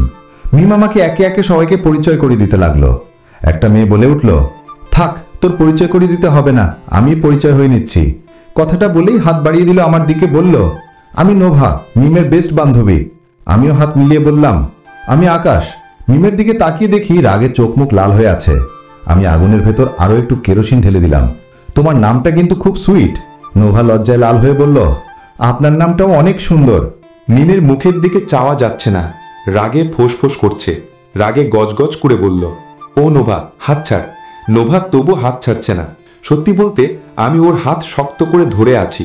মিম রাগে এগিয়ে এসে নোভাকে একটা ঠাস করে চড় মারল। আমি হতভম্বের মতো দাঁড়িয়ে রইলাম। হাতটা ততক্ষণে ছেড়ে দিয়েছি। নোভার রাগ করে চলে গেল। মিম আমার দিকে তাকিয়ে আমি অবাক হলাম। মিমের চোখে জল। মেয়েটা কাঁদতেছে। অবাক হয়ে রইলাম। মিম গিচকি দিয়ে কাঁদতে কাঁদতে বলল, আপনি খুব খারাপ, আপনি অনেক পচা। একদম বাচ্চাদের মতো কান্না করছে। ওর কান্না দেখে আমার ভেতরে কেন জানি দুমড়ো মুচড়ে যাচ্ছে। বুকের বাঁ দিকে ইঞ্চি ইঞ্চি ব্যথা হচ্ছে। আমি মিমের হাত ধরতেই মিম হেঁচকা টান মেরে কাঁদতে কাঁদতে ছাদ থেকে চলে গেল। আমিও পিছন পিছন গেলাম। মিম রুমে ঢুকে দরজাটা আটকে দিল। এখন আমি কি করব? কি করা দরকার? কিছুই মাথায় আসছে না আমার। সামান্য একটু হাত ধরায় মিম এতটা কষ্ট পাবে আমার জানা ছিল না। আমি হতভম্বের মতো দাঁড়িয়ে রইলাম। কয়েকবার দরজায় আঘাত করলাম, কিন্তু কোনো সাড়া শব্দ নেই। মিম কি এবার সত্যি নিজের ক্ষতি করে বসে? আল্লাহ ভালো জানেন। আমার জোরে জোরে দরজা ধাক্কার শব্দ শুনে মিমের মা আর বাবা উপরে চলে আসলো। সবাই মিলে ধাক্কা দিলাম দরজায়। দরজাটা ভেঙে ভেতরে ঢুকেই আমি আঁতকে উঠলাম। মিম জ্ঞান হারিয়ে পড়ে আছে, আর তার কাটা হাত থেকে রক্ত বের হচ্ছে। মিম জ্ঞান হারিয়ে পড়ে আছে ফ্লোরে, আর তার কাটা হাত থেকে রক্ত বের হচ্ছে। রক্তে পুরো ফ্লোর ভিজে গেছে। মিমের মা একটা চিৎকার দিয়ে মিমের কাছে চলে। আমি মিমকে কোলে নিয়ে বাইরে বের হলাম। বুকের ভেতর অঝর ঝড়ায় বৃষ্টি হচ্ছে। কোলে নিয়ে যাবার সময় মিমের মুখের দিকে তাকিয়ে থাকলাম। মায়াবতী মুখটা কালো হয়ে গেছে, হাত দিয়ে এখনো রক্ত বের হচ্ছে। মিমকে নিয়ে গাড়িতে উঠালাম। মিমের মাথা আমার কোলে। আমি এক দৃষ্টিতে তাকিয়ে আছি মিমের দিকে। আমার চোখ দিয়ে পানি পড়ছে। নিজেকে খুব বড় অপরাধী মনে হচ্ছে। হাসপাতালে পৌঁছে গেলাম। ডাক্তার মিমকে এমার্জেন্সিতে নিয়ে গেল। আমি হতভাগের মতো তাকিয়ে থাকলাম। বুকের ভিতর খুব কষ্ট হচ্ছে। আমি কি মিমকে ভালোবেসে ফেললাম? প্রশ্নটা মনের ভিতর উকি দিচ্ছে। মিমের মা আমার বুকে মুখ লুকিয়ে কান্না করছে। মিমির বাবা ছুটাছুটি করছে, দিক বিদিক খেয়াল নেই তার। কিছুক্ষণ পর ডাক্তার ইমার্জেন্সি থেকে বেরিয়ে আসলো। ডাক্তারকে বললাম, ডাক্তার, মিমের কি অবস্থা? তেমন কিছুই হয়নি, প্রচুর রক্তক্ষরণ হয়েছে, তাই জ্ঞান হারিয়ে ফেলেছে। একটু পরেই জ্ঞান ফিরে আসবে। আপনারা একটু পরে দেখা করতে পারবেন। ধন্যবাদ ডাক্তার। ইটস ওকে, আপনি একটু আমার সাথে আসুন। আমি ডাক্তারের সাথে গেলাম। ডাক্তার কিছু ওষুধ লিখে দিয়ে বলল এগুলো নিয়ে আসতে। আমি চলে গেলাম ওষুধ আনতে। এসে দেখি মিমের জ্ঞান ফিরে গেছে। আমি রুমে ঢুকে মিমের পাশে বসলাম। মিমের বাবা আর মা বাইরে চলে গেল। মিম আমাকে দেখে মুখটা ঘুরিয়ে নিল। হয়তো আমাকে দেখার ইচ্ছে হচ্ছে না আর। মিমের হাত ধরে বললাম, মিম, আমাকে মাফ করে দাও। আমি জানতাম না নোভার হাত ধরলে তুমি এতটা কষ্ট পাবে। মিম হাতটা ছাড়িয়ে নিয়ে বলল, আমার কথা বলতে ইচ্ছে করছে না। আমি চুপ হয়ে বসে রইলাম। কেন জানি বড় বেশি কষ্ট হচ্ছে। কিছুক্ষণ পর মিম বলল, একটা কথা বলবো, রাখবেন? আমি আনন্দিত চোখে বললাম, হ্যাঁ অবশ্যই, বলো কি কথা। আপনি আজকেই বাড়িতে চলে যাবেন, আমার সাথে আর কোনোদিন দেখা করবেন না। আর পারলে ডিভোর্স পেপারটা পাঠিয়ে দিয়েন, আমি তাতে সই করে দিব। নিমিষেই আমার আনন্দিত চোখটা বিলীন হয়ে গেল দুঃখের চাদরে। কিছু বলার শক্তি নেই আমার। আমি তো তাই চেয়েছিলাম যে মিম আমার থেকে দূরে থাক। তাহলে মিমের কথাই আমার কষ্ট হচ্ছে কেন? আমার চাওয়া তো পূরণ হয়ে গেছে, তাহলে কেন কষ্ট হচ্ছে? প্রশ্নগুলোর উত্তর আমার জানা নেই। কিছুক্ষণ বসে থেকে উঠে আসলাম বাইরে। দরজার এপাশে আসতেই ভেতর থেকে কান্নার আওয়াজ শুনতে পেলাম। মিম কাঁদছে, আর আমার বুকটায় হাহাকার শুরু হয়ে গেছে। বাইরে এসে মিমের বাবা মাকে বললাম, বাবা, আমাকে বাড়ি যেতে হবে। কলেজের প্রিন্সিপাল ফোন করেছে, বলল এখনই যেতে। ঠিক আছে যাও, কিন্তু তোমার বাবা মা যেন মিমের বিষয়টা জানতে না পারে। ঠিক আছে বাবা। মাকে উদ্দেশ্য করে বললাম, সমস্যা নেই মা, মিম ঠিক হয়ে যাবে। এই ওষুধগুলো ওকে নিয়মিত খাওয়াবেন, আর কান্না করবেন না। মিমকে আজকেই বাড়ি নিয়ে যাবেন। কথাগুলো এক নিঃশ্বাসে বলে চলে আসলাম। মিমদের বাড়ি এসে ব্যাগটা নিয়ে বাইরে এসে দাঁড়িয়ে আছে গাড়ির জন্য। এমন সময় কেউ পিছন থেকে আকাশ বলে ডাক দিল। ঘুরে তাকাতেই দেখলাম মাঝ বয়সী এক মহিলা দাঁড়িয়ে আছে। আমার দিকে ইশারা করে তার কাছে যেতে বলল। আমি কাছে চলে গেলাম। মহিলাটা বলে উঠল, কেমন আছো মিস্টার আকাশ? আমি একটু অবাক হলাম। মহিলাটা আমার নাম জানলো কি করে? আপনি আমার নাম জানলেন কি করে? মহিলাটা একটু হেসে বলল, তুমি মিমের বর, আর তোমার নাম আমি জানবো না? মিম আপনার কে হয়? মহিলাটা কিঞ্চিত ভ্রু কুঁচকালো। মিম আমার রক্তের কেউ নয়, তবে ওর সাথে আমার সম্পর্ক রক্তের চেয়েও বেশি গভীর।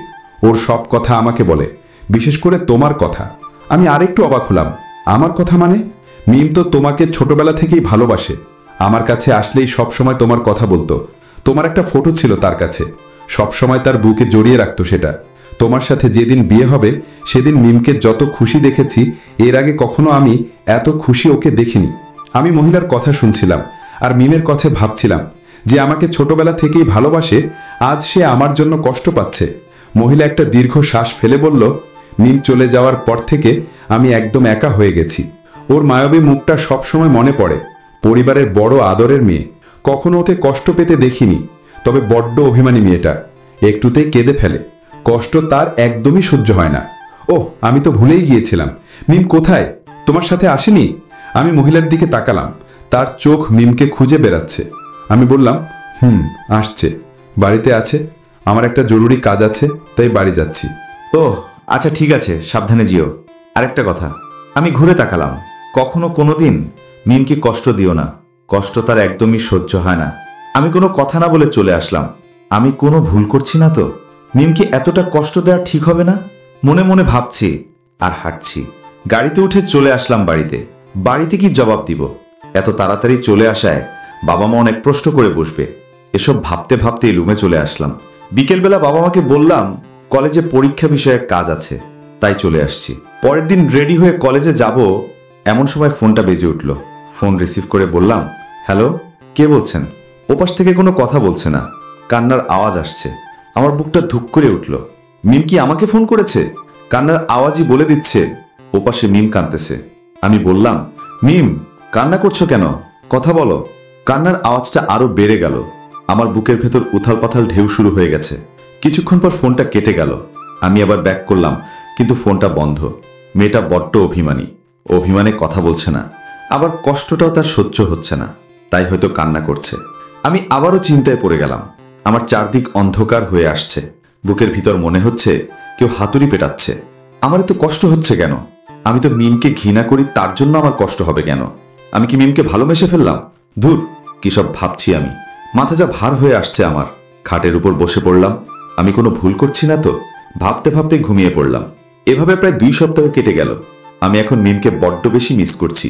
মেয়েটার মায়াবী হাসিটা যেন আমার কানে বাজছে। এ কদিনে বড্ড অগোছালো হয়ে গেছি। কখন খাই কখন ঘুমাই কিছুই টের পাই না। আমি এখন বুঝতে পারছি আমি মিমকে ভালোবেসে ফেলেছি, বড্ড বেশি ভালোবেসে ফেলেছি। কিন্তু আফসোস, অনেকটা দেরি হয়ে গেছে। মিম হয়তো এতদিনে কষ্টে পাথর হয়ে গেছে। কেন জানি মিমকে খুব দেখতে ইচ্ছে করছে, কিছুতেই মন বাধা মানছে না। কিন্তু মিম কি আমার সাথে দেখা করবে?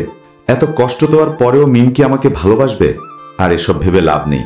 মিমের কাছাকাছি গিয়ে জানতে হবে। চলে আসলাম মিমদের বাড়ি। ছোট মা আমাকে দেখেই খুশিতে জড়িয়ে ধরল। আমি চারপাশে তাকিয়ে দেখলাম মিম কোথাও নেই।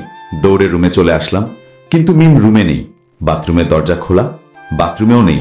দৌড়ে ছাদে চলে গেলাম, কিন্তু ছাদেও মিমকে পেলাম না। আমি এক প্রকার হতাশা হয়ে গেলাম। আবার দৌড়ে ছোট আম্মুর কাছে আসলাম। বললাম, আম্মু মিম কোথায়? ওকে তো কোথাও খুঁজে পাচ্ছি না। মিম একটু বাইরে গেছে, এক্ষুনি চলে আসবে। কথা বলতে বলতে মিম চলে আসলো। আমি মিমের দিকে অপলক দৃষ্টিতে তাকিয়ে আছি। মিম অবাক হয়ে তাকিয়ে আছে আমার দিকে। মিমের মায়াবী চেহারা একদম বদলে গেছে, চোখ দুটো ফুলে গেছে। আমি মিমের কাছে যাওয়ার আগেই মিম দৌড়ে রুমে চলে গেল। আমিও চলে গেলাম মিমের রুমে। দরজা দিয়ে ঢুকে মিমের কাছে যেতেই মিম বলে উঠল, আর আগাবেন না, ওখানেই থেমে যান। আমি থেমে গেলাম। মিম আবার বলে উঠল, আপনি এখানে আসছেন কেন? আপনাকে তো এখানে আসতে বলিনি আমি। মিম, আমি তোমাকে ফিরিয়ে নিতে এসেছি। মিম আমার কথায় ঘুরে তাকালো। আমি আবার বললাম, আমি তোমাকে ভালোবেসে ফেলেছি, বড্ড বেশি ভালোবেসে ফেলেছি। মানছি আমি তোমার প্রতি অন্যায় করেছি, তোমাকে অনেক কষ্ট দিয়েছি। আমি তার জন্য তোমার কাছে ক্ষমা চাচ্ছি। প্লিজ তুমি আমাকে ক্ষমা করে দাও। আমি আপনার সাথে ফিরে যেতে চাই না, আপনি এখন যেতে পারেন। মিমের এরকম কথায় হতভম্ব হয়ে দাঁড়িয়ে আছি। বিশ্বাস হচ্ছে না এটা মিমের মুখের কথা।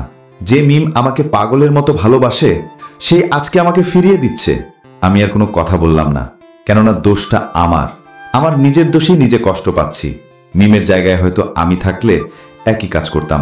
চলে আসলাম বাইরে। ছোট আম্মুর কাছে এসে কথা বলছি। আমি উপরে তাকিয়ে দেখি মিম বারান্দায় দাঁড়িয়ে আছে। আমি তাকাতে মিম ঘুরে তাকালো। হয়তো মিম তার চোখের জল আমার থেকে আড়াল করতেছে।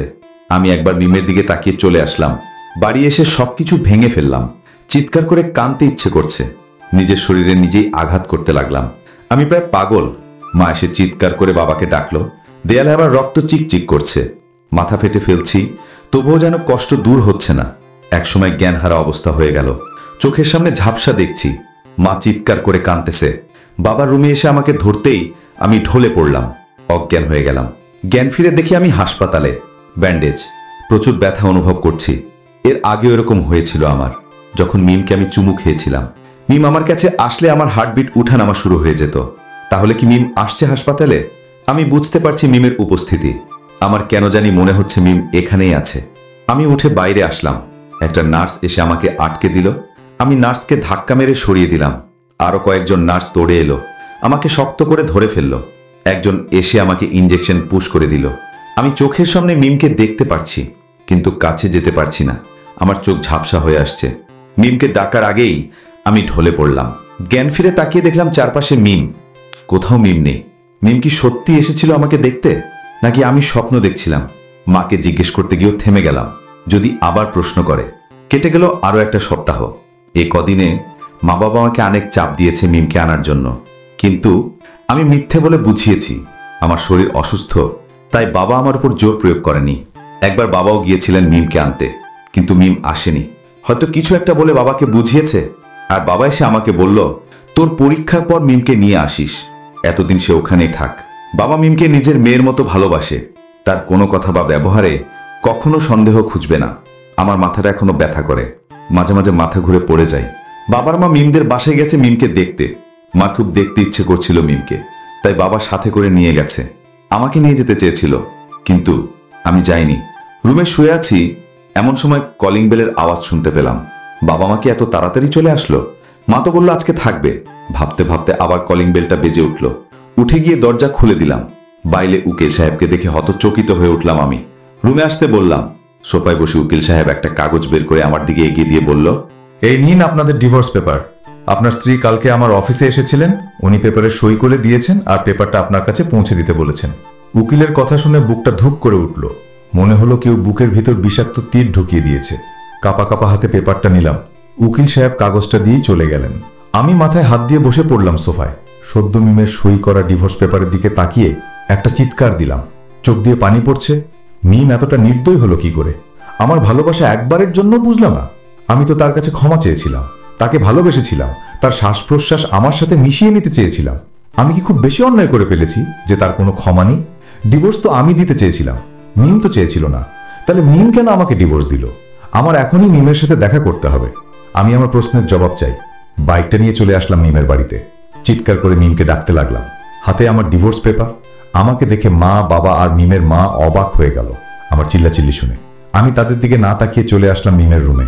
মিম শুয়ে আছে, হাত ধরে টেনে তুললাম। মিম আমার দিকে অবাক হয়ে তাকিয়ে আছে, চোখে তার প্রশ্নের চাহনি। আমি মিমের দিকে প্রশ্ন ছুড়ে দিলাম, কেন আমার সাথে এরকম করলে? ডিভোর্স তো দিতে চেয়েছিলাম আমি, তুমি ডিভোর্স দিলে কেন? আমার ভালোবাসার কি কোনো মূল্য নেই তোমার কাছে? মিম আমার থেকে হাত ছাড়িয়ে নিয়ে বলল, আপনি আমার ভালোবাসার কি মূল্য দিয়েছিলেন? আপনার ইচ্ছের বিরুদ্ধে বিয়ে করলেন আপনি, অথচ কষ্ট পেলাম আমি। তিলে তিলে গড়া ভালোবাসার ঘরটাতে আপনি ঝড় তুলেছিলেন, আর আজকে তা ভেঙে যাওয়ায় আমাকে দোষারোপ করছেন। সেদিন যদি আপনি আপনার ইচ্ছের বিরুদ্ধে আমাকে বিয়ে না করতেন, তাহলে আজকে এই দিন দেখতে হতো না। আমি মিমের কথায় চুপ হয়ে দাঁড়িয়ে আছি। মিম ঠিকই বলেছে, ঝড়টা তো আমি তুলেছিলাম, আর আজ নিজের ঝড়ে নিজেই দিশাহারা হয়ে যাচ্ছি।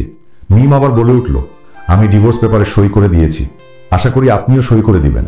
আমাদের মধ্যকার সম্পর্ক শেষ। আমি এখন শুধু আপনাকে ঘৃণা করি, ভালোবাসা আমার থেকে আশা করবেন না।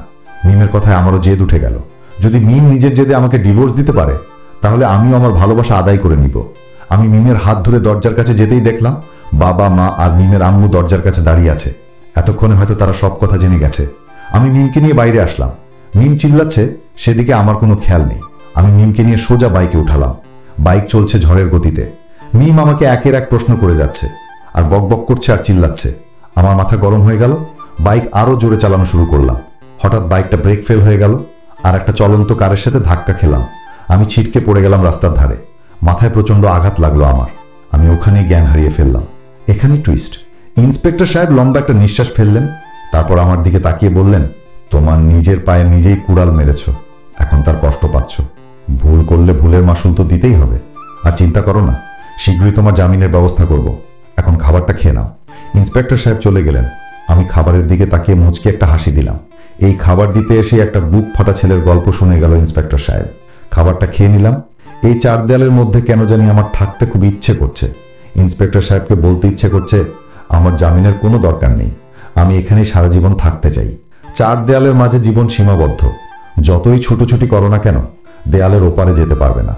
ভালোবাসা নামক মরিচিকার পিছনে ছোটার জন্য দেয়াল টপকেও যাওয়া যাবে না। এখানে নাই কোনো বিরহ, নাই কোনো দুঃখ, আছে শুধু কিছু বিষণ্ণতার মুহূর্ত। দরজায় টোকার আওয়াজ পেয়ে ভাবনার জগৎ থেকে বেরিয়ে এলাম। ইন্সপেক্টর সাহেব দরজার পাশে দাঁড়িয়ে আছেন। আমি উঠে তার কাছে গেলাম। আমি দেখতে এলাম তুমি খাবারটা খেয়েছো কিনা, তার সাথে একটা খুশির খবর। কি খুশির খবর? তোমার বাবা এসেছেন, সাথে তোমার জামিন। ওসি সাহেব আসলেই তুমি ছাড়া পেয়ে যাবে। ইন্সপেক্টর চলে যাচ্ছিলেন। আবার কি যেন ভেবে ঘুরে তাকালেন। আর হ্যাঁ, বাইরে গিয়ে যেন আবার পাগলামি করো না। সত্যিকারের ভালোবাসা কখনো হারায় না। আমি আবারও একটা মুচকি হাসি দিলাম। যেখানে জীবনে বিষণ্ণতার ছাপ, সেখানে একটু ভালোবাসার বড্ড অভাব। এই বিষণ্ণতা জীবনে ভালোবাসা কখনোই আসবে না আমার। বাবা আর মা আমার কাছে আসলো। আমি দেয়ালের এই পারে আর বাবা মা ওই পারে, মাঝখানে লোহার শিকল। মা বলে উঠল, বাবা, এ কি অবস্থা হয়েছে তোর? বিষণ্ণতার জীবনের এর চেয়ে কত ভালো হবে মা। মা মুখ লুকিয়ে কান্না করছে। বাবা বলল, আমাদের জন্য আজ তোর এই অবস্থা। আমরা যদি সেদিন তোকে জোর করে বিয়ে না দিতাম, তাহলে হয়তো আজ নিজের ছেলেকে কারাগারে দেখতে হতো না। বাবা, এই লোহার কারাগার দেখে তোমার কষ্ট হচ্ছে, অথচ আমার বুকের ভিতরে বিষণ্ণতার কারাগার। সেখানে নিত্যদিন কিছু স্বপ্ন পড়ে ছাই হয়ে যাচ্ছে। আমার কতটা কষ্ট হচ্ছে বলতে পারো? পারবে না, কারণ এর জবাব তোমার কাছে নেই। তবু কখনো আমি তোমাদের ভুল বুঝবো না। সারা জীবন নিঃস্বার্থের মতো ভালোবেসে যাব। তোমরা ছাড়া আর কে আছে আমার, বলো? ভুল শুধু তোমাদের ছিল না, কিছু ভুল আমারও ছিল। আর আজ সেই ভুলের মাসুল দিতে হচ্ছে আমার। ইন্সপেক্টর বাবাকে ডাকলেন। ওসি সাহেব এসেছেন। বাবা চলে গেলেন। মা আমার দিকে তাকিয়ে চোখের পানি ফেলছেন। আমি মায়ের চোখের পানি মুছে দিলাম। মা হঠাৎই বলে উঠলেন, আগামী মাসে মিমের বিয়ে। কথাটা খুব স্বাভাবিকভাবে নিলাম, কিন্তু আমার বুকটা যেন কেঁপে উঠল। অসহ্য যন্ত্রণা হচ্ছে বুকে। বাবা আসলেন, সাথে ওসি সাহেব। ছেড়ে দিলেন আমাকে। বের হয়ে চলে আসলাম বাড়ি। বারবার মিমের খুব মনে পড়ছে। তার মায়াবী চেহারা ভেসে উঠছে চোখের সামনে। মিমের বিয়ের কথা মনে হতেই যেন শরীরে আগুন ধরে গেল।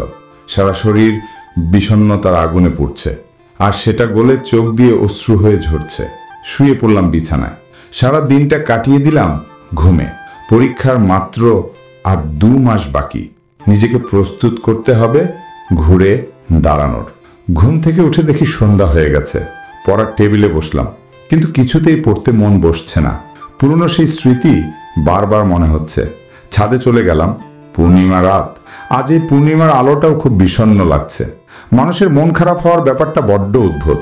একটার সাথে আরেকটা বাধা, অনেকটা রেলগাড়ির মতো। একসাথে অনেকগুলো আলাদা আলাদা বগি। বিষণ্ণতার এই রেলগাড়ির প্রত্যেকটা বগিতেই জীবনের এক একটা মন খারাপের গল্প। একটা টান পড়লে সবগুলোতে টান পড়ে। আকাশ, এতদিন কোথায় ছিলি তুই? জেলে। মানে কারাগারে। চারদিকে লোহার শিকল, মাঝখানে আমি। হৃদয় আমার দিকে হাঁ করে তাকিয়ে আছে। অনেকদিন পর কলেজে আসছি। মনে হচ্ছে কলেজের সবকিছুই যেন পাল্টে গেছে। হৃদয় এখনো আমার দিকে হাঁ করে তাকিয়ে আছে। কিরে, অবাক হচ্ছিস? একটু না, অনেকটা অবাক হচ্ছি। অবাক হওয়ারই কথা। কেননা আমি পুলিশ অফিসারের ছেলে হয়েও কেন জেলে ছিলাম, আর কি কারণে জেলে গেলাম সেটা সত্যিই ভাববার বিষয়। তোর কথাবার্তা আমি কিছুই বুঝতেছি না। সব বুঝতে পারবি। এখন চল ক্লাসে যাই। আর রাফি, সিয়াম কোথায়? ওরা ক্লাসে আছে। তাহলে ক্লাসে যাই চল। হৃদয় এখনো আমার দিকে অবাক হয়ে তাকিয়ে আছে। হয়তো কথাগুলো তাকে ভাবাচ্ছে। চলে আসলাম ক্লাসে। সবাই আমার দিকে ফ্যাল ফ্যাল করে তাকিয়ে আছে। বুঝলাম না আমার দিকে এরা এভাবে তাকিয়ে আছে কেন। হৃদয়ের কানে ফিস ফিস করে বললাম, এরা সবাই এভাবে তাকিয়ে আছে কেন? হৃদয় আমার দিকে তাকিয়ে আমার পুরো শরীরে একবার চোখ বুলিয়ে নিল। তারপর বলল, তোকে একদম দেবদাসের মতো লাগছে। বুঝতে পারলাম সবাই এই কারণেই তাকিয়ে আছে। যাই হোক, আমার সিটে গিয়ে বসলাম। একটু পরে স্যার ক্লাসে ঢুকলো। মনোযোগ দিয়ে স্যারের কথা শুনছি। পিছন থেকে রাফি পিঠে খোঁচা মেরে বলল, তোর মামাতো বোন কোথায় রে? মেজাজটা খারাপ হয়ে গেল। মিমের কথা মনে হলেই আমার কিছুই ভালো লাগে না। ক্লাস চলাকালীন রুম থেকে বের হয়ে গেলাম। নির্জন একটা জায়গায় গিয়ে বসে রইলাম। আমি এখনো কেন মিমকে ভুলতে পারছি না। আর কয়েকদিন পরে যে অন্যের হয়ে যাবে, আমার জীবন থেকে একেবারে হারিয়ে যাবে, তাকে মনের ভিতর রেখে কি লাভ? ভাবতে ভাবতে চলে আসলাম বাড়িতে। কিছুই ভালো লাগছে না। সব কিছু এলোমেলো। বালিশের নিচ থেকে ডিভোর্স পেপারটা বের করলাম। তাতে মিমের সই। আমি এখনো সই করিনি। ভাবছি সইটা করে দিব, তবে মিমের বিয়ের পরে। মিমকে খুব দেখতে ইচ্ছে করছে। আর কিছু না ভেবেই চলে আসলাম মিমদের বাড়ি। বাড়ি বললে ভুল হবে, কেননা বাড়িতে আমি যেতে পারবো না। মিমকে দূর থেকে এক নজর দেখে মনের শান্তি মেটাবো। মিম আমাকে একদম সহ্য করতে পারে না। ওর কাছে না যাওয়াটাই ভালো। আমি দাঁড়িয়ে আছি রাস্তার কাছে। মিম এই রাস্তা দিয়েই বাড়ি যাবে। রাস্তার দিকে তাকিয়ে আছি, এমন সময় পিছন থেকে কে যেন কাঁধে হাত দিল। ঘুরে তাকাতেই দেখলাম সেদিনের সেই মহিলা। কি ব্যাপার, চমকে গেলে নাকি? একটু। এখানে দাঁড়িয়ে কি করছো? মিমের অপেক্ষায় আছি, তাকে এক নজর দেখবো বলে। মহিলা জোরে একটা নিঃশ্বাস ফেলে বলল, আর দেখে কি লাভ? সব তো শেষ। পুরনো স্মৃতি মুছে ফেলো। চাইলেই কি সব মুছে ফেলা যায়? আমি তো চাই তাকে ভুলে থাকতে, কিন্তু আমার অন্তরাত্মা বারবার তাকে মনে করিয়ে দেয়। তোমার জন্য আমার খুব কষ্ট হয় আকাশ, কিন্তু কি আর করার, সব নিয়তি। মহিলা থেমে গেল। আমার হাতে থাকা ডিভোর্স পেপার দেখে আবার বলে উঠল, এখনো তুমি এটাতে সই করনি? না। কেন? যদি সে আবার আমার বুকে ফিরে আসে সেই আশায়? আবেগ দিয়ে জীবন চলে না আকাশ। জীবন চলার মাঝে আবেগ না থাকলে পথ এগোনো যায় না। তুমি ভালো করেই জানো মিম কখনো তোমার কাছে ফিরে আসবে না। তারপরও সেই আশায় বসে থাকা বোকামি। আমি এই বোকামি বারবার করতে চাই, তাতেও যদি আমার মায়াবতী বউ আমার কাছে ফিরে আসে। মহিলা হাঁপ ছেড়ে বলল, ঠিক আছে, সেই আশাই থাকো, আমার কাজ আছে, আমি যাই। বলেই হনহন করে চলে গেল। আমি আবার রাস্তার দিকে দৃষ্টি দিলাম। ঘড়ির দিকে তাকিয়ে দেখলাম 2:30 বেজে গেছে। তার মানে মিমের আসতে আর দেরি নেই। একটা দোকানের পাশে বসলাম। কিছুক্ষণ পরই মিম আসলো। আমি উঠে দাঁড়িয়ে গেলাম। মিম রাস্তা দিয়ে হাঁটতেছে। সামনে যাওয়ার খুব ইচ্ছে হচ্ছে, কিন্তু মিম আমাকে দেখেই রেগে যাবে, তাই সাহস হচ্ছে না। কিছুক্ষণ এভাবে তাকিয়ে থেকে সাহস করে হাঁটতে লাগলাম মিমের সামনে যাওয়ার জন্য। আমাকে দেখেই মিম থমকে দাঁড়ালো। আমি মিমের কাছে গিয়ে অপলক দৃষ্টিতে তাকিয়ে আছে। সেই মায়াবী চেহারা দেখে চোখ ফেরাতে মন চাচ্ছে না। মিম আমাকে কি যেন বলছে, তাতে আমার দৃষ্টি নেই। আমার দৃষ্টি শুধু মিমের চেহারার দিকে। হঠাৎ মিম আমাকে একটা থাপ্পড় মারল। আমি গালে হাত দিয়ে দাঁড়িয়ে রইলাম। মিম বলতে লাগলো, আপনাকে কতবার বলবো আমার সামনে না আসতে? তারপরও কেন আপনি আমার সামনে আসেন? আপনাকে বলেছি ভুলে যেতে, তারপরও আমার পিছনে পড়ে আছেন কেন? ভালোবাসি বলে, বড্ড বেশি ভালোবাসি, কিন্তু আমি আপনাকে ভালোবাসি না। এই কথাটা অনেকবার বলেছি আপনাকে। তুমি না ভালোবাসলেও আমি ভালোবাসি, আর সারা জীবন আমি তোমাকে ভালোবেসে যাব। শোরুম বিকিত এক ট্রিক ছিল। মিম আর কোনো কথা না বলে আমার পাশ কাটিয়ে চলে গেল। আমি তাকিয়ে থাকলাম মিমের দিকে। চোখ দিয়ে পানি পড়ছে আমার। রাস্তার মাঝে বসে পড়লাম। মাথাটা প্রচণ্ড ব্যথা করছে। বাড়িতে চলে আসলাম। পরের দিন সকালে নাস্তা করার সময় বাবা বলে উঠলেন, আকাশ, তোমাকে একটা কথা বলতে চাই। আমি বাবার দিকে তাকিয়ে থাকলাম। অনেকটা বদলে গেছে বাবা। বললাম, কি বলবে? তুই আর কত নিজেকে কষ্ট দিবি? তোর কষ্টে আমাদের কষ্ট, সেটা কি তুই বুঝিস না? বুঝি। অনেক হয়েছে তোর পাগলামি। মিমকে ভুলে যা। এবার ওই ডিভোর্স পেপারে সই কর, আর আমি চাই তুই আরেকটা বিয়ে কর। চাইলেই তা সম্ভব না বাবা। মিম আমার প্রতিটা শিরায় শিরায় রক্ত হয়ে মিশে আছে, আর রক্ত কিভাবে মুছে ফেলা যায় আমার জানা নেই। আর বিয়ের কথা বলছো, সেটা তো একেবারেই সম্ভব না। আর কয়দিন পর মিমের বিয়ে, তার অপেক্ষা করে কোনো লাভ নেই। আমি তো তার অপেক্ষা করছি না। আমি আমার ক্যারিয়ার গড়তে চাই। সে যদি নিজে থেকে আসে ভালো, না হলে নাই। অন্তত আমার লাইফ সেটেল হওয়ার আগে বিয়ের কথা বলো না প্লিজ। উঠে আসলাম খাওয়া থেকে, রেডি হয়ে কলেজে আসলাম। হৃদয়, রাফি, সিয়াম বসে আছে। আমিও তাদের কাছে আসলাম। বললাম, সবাই কেমন আছিস? কিন্তু কারো মুখে কোনো কথা নাই। কিরে, মন খারাপ কেন সবার? হঠাৎ রাফি আমার কলার ধরে বলল, সালা, তুই কখনো আমাদের বন্ধু ভাবিসনি, তাহলে বন্ধুত্ব করেছিলি কেন? আমি অবাক হয়ে বললাম, কি বলছিস তোরা? সিয়াম বলল, শালা, তুই যে এতদিন জেলে ছিলি, আমাদের বলিসনি কেন? হৃদয় তোর বন্ধু, আমরা কি বন্ধু না? ওহো, এই কারণ। ওকে, ছাড়, আমি সব বলছি তোদের। রাফি ছেড়ে দিল। বল, কেন জেলে ছিলি এতদিন? লম্বা কাহিনী দোস্ত, সময় নিতে বলতে হবে। তবে এখানে না, অন্য একটা জায়গায়। অন্য জায়গায় কেন? এখানে কি সমস্যা? এখানে বলা যাবে না। নির্জন একটা জায়গায় চল। ওকে, চল। 4 বন্ধু মিলে চলে আসলাম একটা নির্জন জায়গায়। ঠিক আছে, এখন বল। বন্ধু, তোদের কাছে আমি অনেক কিছু গোপন করেছি। সবাই অবাক হয়ে বলল, কি গোপন করেছিস? মিম আমার বোন না, আমার স্ত্রী। সবাই আমার দিকে অবাক দৃষ্টিতে তাকিয়ে আছে। আমি আবার বললাম, মিম আমার মামাতো বোন ছিল, কিন্তু তার সাথে আমার বিয়ে হয়েছে। আমার ইচ্ছের বিরুদ্ধে বিয়ে হয়েছে। আমি এই বিয়ে কিছুতেই মেনে নিতে পারছিলাম না।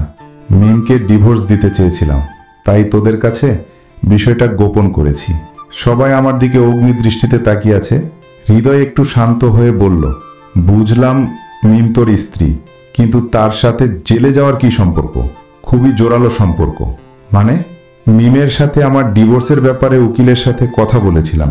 সে বলেছিল কয়েকদিন সময় লাগবে। মিম আমাকে বলেছিল এই কদিন আমার সাথেই স্বামী স্ত্রীর মতো থাকবে। আমি না করতে পারিনি। তারপর আমি মিমের প্রতি ধীরে ধীরে দুর্বল হয়ে পড়ি, মিমকে ভালোবেসে ফেলি। কিন্তু এর আগে মিমকে অনেক কষ্ট দিয়েছি। তারপর একদিন আমি থেমে গেলাম। রাফি বলে উঠল, তারপর কি হলো? তারপর একদিন উকিল সাহেব এসে আমাকে ডিভোর্স পেপার দেয়, আর রাতে মিমের সই। আমি খুব রাগান্বিত হয়ে মিমকে তুলে নিয়ে আসি। মাঝ রাস্তায় আমাদের অ্যাক্সিডেন্ট হয়ে যায়। সেই কারণেই কি মিমের বাবা তোকে জেলে দিয়েছিল? না। তাহলে জেলে গেলি কিভাবে? কে তোকে জেলে দিল? মিম। মানে? পুরো ঘটনাটা শোন, তারপর প্রশ্ন কর। ওকে, বল। তারপর আমি বলতে লাগলাম। মাঝ রাস্তায় বাইকটা ব্রেক ফেল হয়ে যায়। একটা চলন্ত কারের সাথে ধাক্কা খেয়ে রাস্তার পাশে পড়ে গেলাম। মাথাটা ঝিনঝিন করছে, চোখে সব ঝাপসা দেখছি। ঝাপসা চোখে তাকিয়ে দেখলাম রাস্তার মাঝে মানুষের ভিড় জমে গেছে। আমি জ্ঞান হারিয়ে ফেললাম।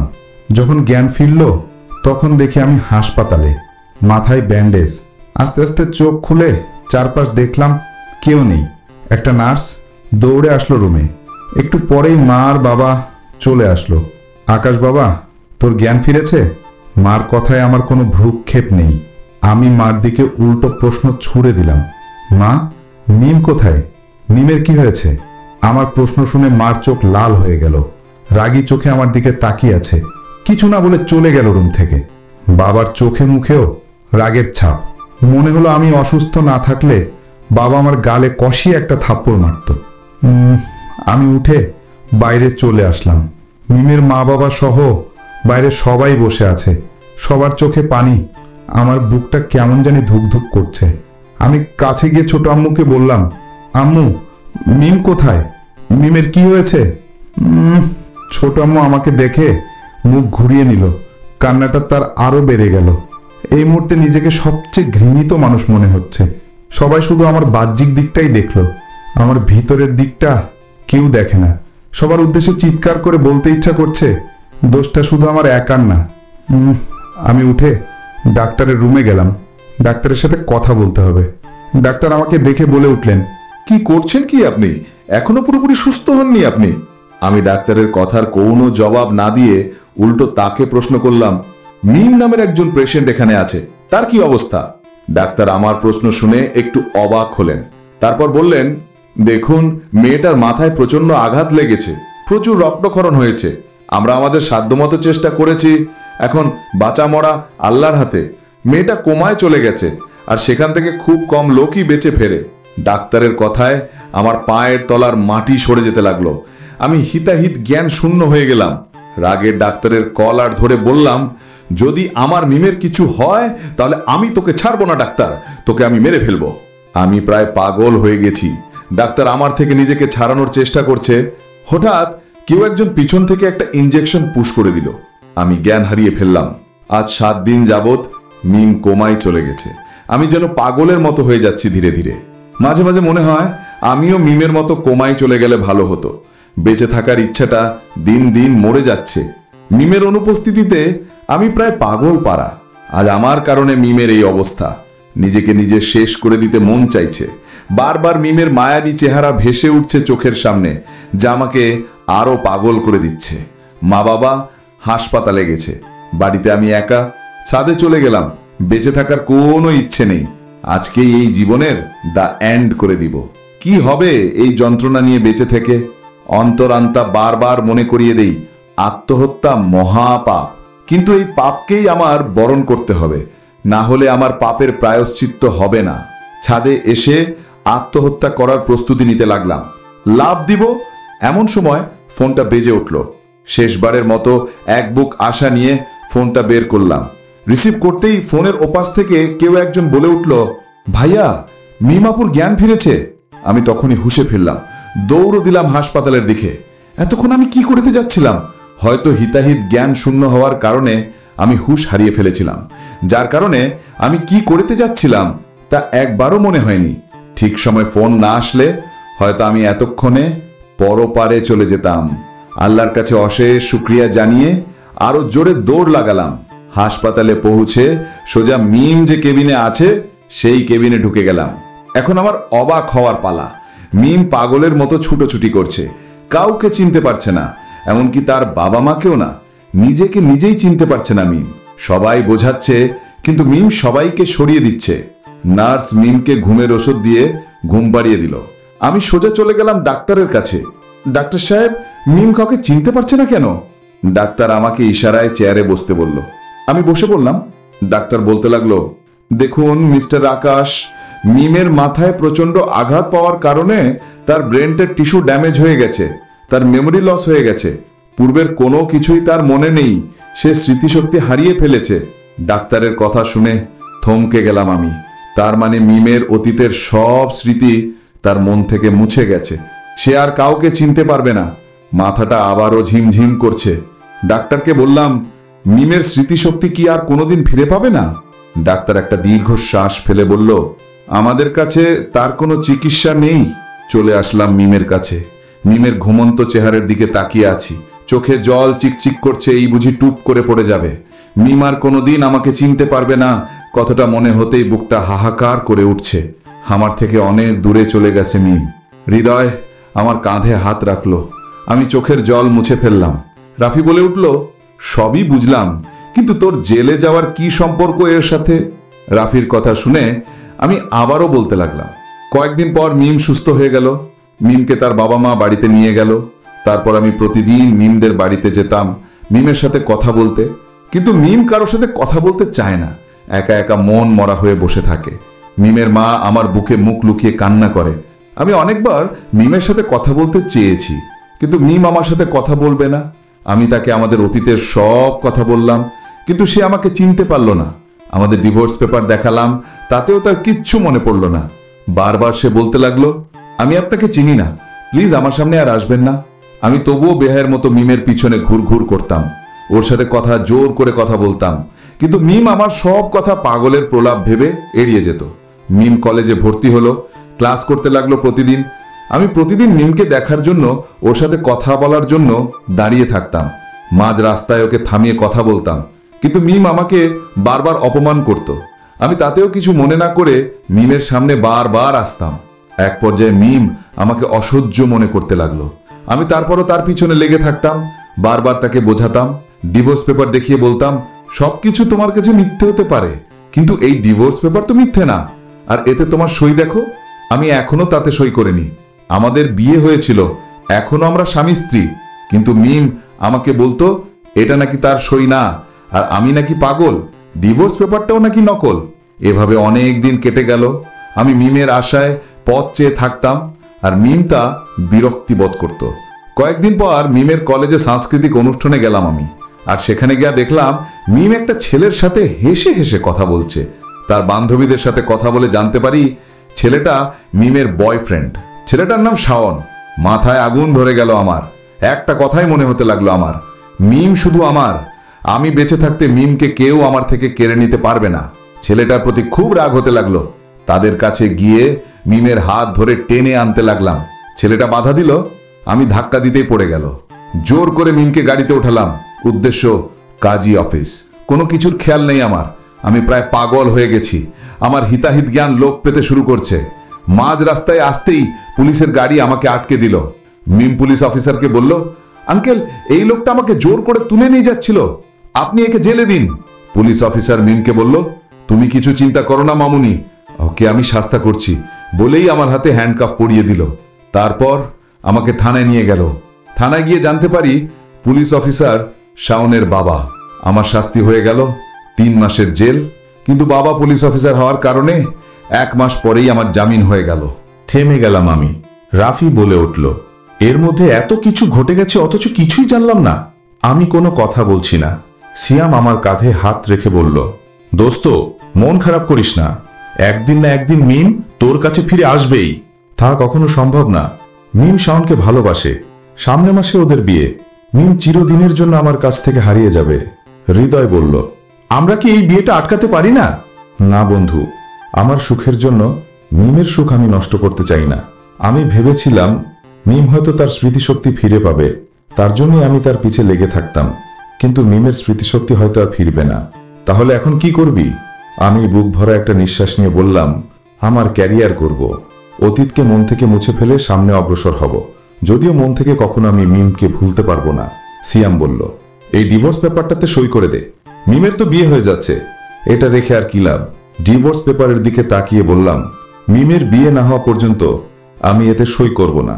ডিভোর্স পেপারের দিকে তাকিয়ে দাঁড়িয়ে আছি, কেউ কোনো কথা বলছে না, সবাই চুপ হয়ে আছে। আমি বললাম, চল ক্লাসে যাই, ক্লাস শুরু হয়ে গেছে। অতীতের সাথে যুদ্ধ করে সামনে এগোতে হবে আমার জীবনকে আবার রঙিন করে তুলতে হবে, সেটা যত কঠিন হোক কেন। অতীতকে মুছে ফেলতে হবে। নিয়তি আমায় অনেক কিছুই শিখিয়ে দিয়েছে। কথায় আছে, দাঁত থাকতে দাঁতের মর্যাদা কেউ বোঝে না। আমিও ঠিক এমনটাই করেছি, আর এখন আফসোস করে কপাল চাপড়াতে হচ্ছে। কেটে গেল অনেক দিন, আর কয়েকদিন পর মিম আর শাওনের বিয়ে। আমার সব আশা আকাঙ্ক্ষা শেষ। আমাদেরকে ইনভাইট করা হয়েছে মিমের বিয়েতে। আমার যাওয়ার কোনো ইচ্ছে নেই, কিন্তু মা বাবা আর ছোট মার অনুরোধে যেতে হবে। হয়তো নিয়তে আমাকে দেখাতে চায় নিজের চোখের সামনে প্রিয়জন হারানোর ব্যথা কতটা কষ্টের। চারদিকে লাইটিং করা, ফুলের আভাস ছড়িয়েছে চারদিকে। মানুষের কোলাহল ধ্বনিতে চারপাশ মুখরিত, সবার মুখে হাসি, আনন্দতে ভরপুর। যে ছোট মা আমাকে নিজের ছেলের মতো ভালোবাসে, সেও আজকে খুশি। শুধু আমি খুশি না, আমার বুক ফুরে আর্তনাদ বেরিয়ে আসছে। মানুষের চারিদিকে হাসির আওয়াজ যেন আমার বুকে বিষের তীর হয়ে বিচ্ছে। না, আর এখানে থাকতে পারছি না আমি। বাড়ির পাশে বাগানে চলে আসলাম। কিছুই ভালো লাগছে না। আজকে মিমের বিয়ে, সেই কারণেই বাড়িতে এত হইচই। সেদিনও মিমের বিয়ে হয়েছিল, অথচ এত মানুষ ছিল না। এখানে আসার কোনো ইচ্ছে ছিল না, কিন্তু নিয়তি আমাকে এখানে নিয়ে এসেছে। বাগানের ভিতর হাঁটাহাঁটি করছি, এমন সময় মিমের ছোট বোন মিষ্টি এসে আমার পাশে দাঁড়ালো। কিছুক্ষণ চুপ থেকে বলল, ভাইয়া তুমি এখানে একা একা কি করছো? গম্ভীর মুখে জবাব দিলাম, কিছু না, এমনি হাঁটাহাঁটি করছিলাম। ওদিকে আপুর বিয়ে হচ্ছে আর তুমি হাঁটাহাঁটি করছো? আমার যেতে ইচ্ছে করছে না, তুই যা এখন। মিষ্টি কি যেন ভেবে চলে গেল। আমি ঠাই দাঁড়িয়ে রইলাম। আর কিছুক্ষণ পরই বরযাত্রী আসবে, তারপর মিমের বিয়ে হয়ে যাবে। আর এদিকে আমার বুকে বিরহের অনলে পুড়ে যাবে মিমের সব স্মৃতি, পুড়ে ছাই হয়ে যাবে। মিম নামের কেউ আমার অস্তিত্বে আর থাকবে না। আমার সব আশা শেষ হয়ে যাবে। ভাবতে ভাবতে ডিভোর্স পেপারটা হাতে নিলাম। কি হবে এই স্মৃতি রেখে? এটাতে সই করে দিব, তারপর পুড়িয়ে ছাই করে ফেলব। মিম নামের কেউ আমার অতীতে ছিল, এটাও ভুলে যাব। নিয়তি হয়তো আমার সাথে এটাই খেলতে যাচ্ছে। ভালোবাসার পর সে দুজন সুখী হলেও তৃতীয় কেউ কষ্ট পাবে, সেটা না হয় আমিই পেলাম। হোক না তারা সুখী, এটাই আমার সুখের লীলাধারা। মনে মনে ভাবতেছি এসব কথা, আর ডিভোর্স পেপারের দিকে চেয়ে থেকে মুচকি হাসতেছি। এমন সময় মা এসে পিছন থেকে ডাক দিল, আকাশ, ওখানে দাঁড়িয়ে কি করছো? বরপক্ষ এসে গেছে, জলদি আয়। পেপারটা ভাঁজ করে পকেটে ঢুকিয়ে দিলাম। চোখ দিয়ে পানি পড়ছে। চোখটা মুছে চলে গেলাম বিয়ের আসরে। মিম বসে আছে লাল বেনারসি শাড়ি পরে, আর তার পাশেই পাঞ্জাবি পরে বসে আছে শাওন। দুজনের দিকে অপলক দৃষ্টিতে তাকিয়ে আছি আমি। মিমকে শাড়ি পরে অদ্ভুত সুন্দর লাগে, শাওনকেও খুব সুন্দর লাগছে। মুখ দিয়ে অস্পষ্টভাবে বলে ফেললাম, দুজনকে খুব মানিয়েছে। মনের অজান্তেই কথাটা বের হয়ে গেছে। আমি তাকিয়ে আছি মিমের দিকে। মিম একবারের জন্য আমার দিকে তাকায়নি। মিম এখন তার ভবিষ্যৎ নিয়ে চিন্তিত। অতীতের ধারে কাছেও সে যেতে চায় না। যাবেই বা কি করে? তার অতীতের কোনো কিছুই তো মনে নেই। কাজী সাহেব বিয়ে পড়াচ্ছেন। আমি এখনো মিমের দিকে তাকিয়ে আছি। চোখ দিয়ে কয়েক ফোঁটা পানি পড়ে গেল। সবাই এখন মেয়ের মুখ থেকে কবুল বলার জন্য অধীর আগ্রহে কান পেতে আছে।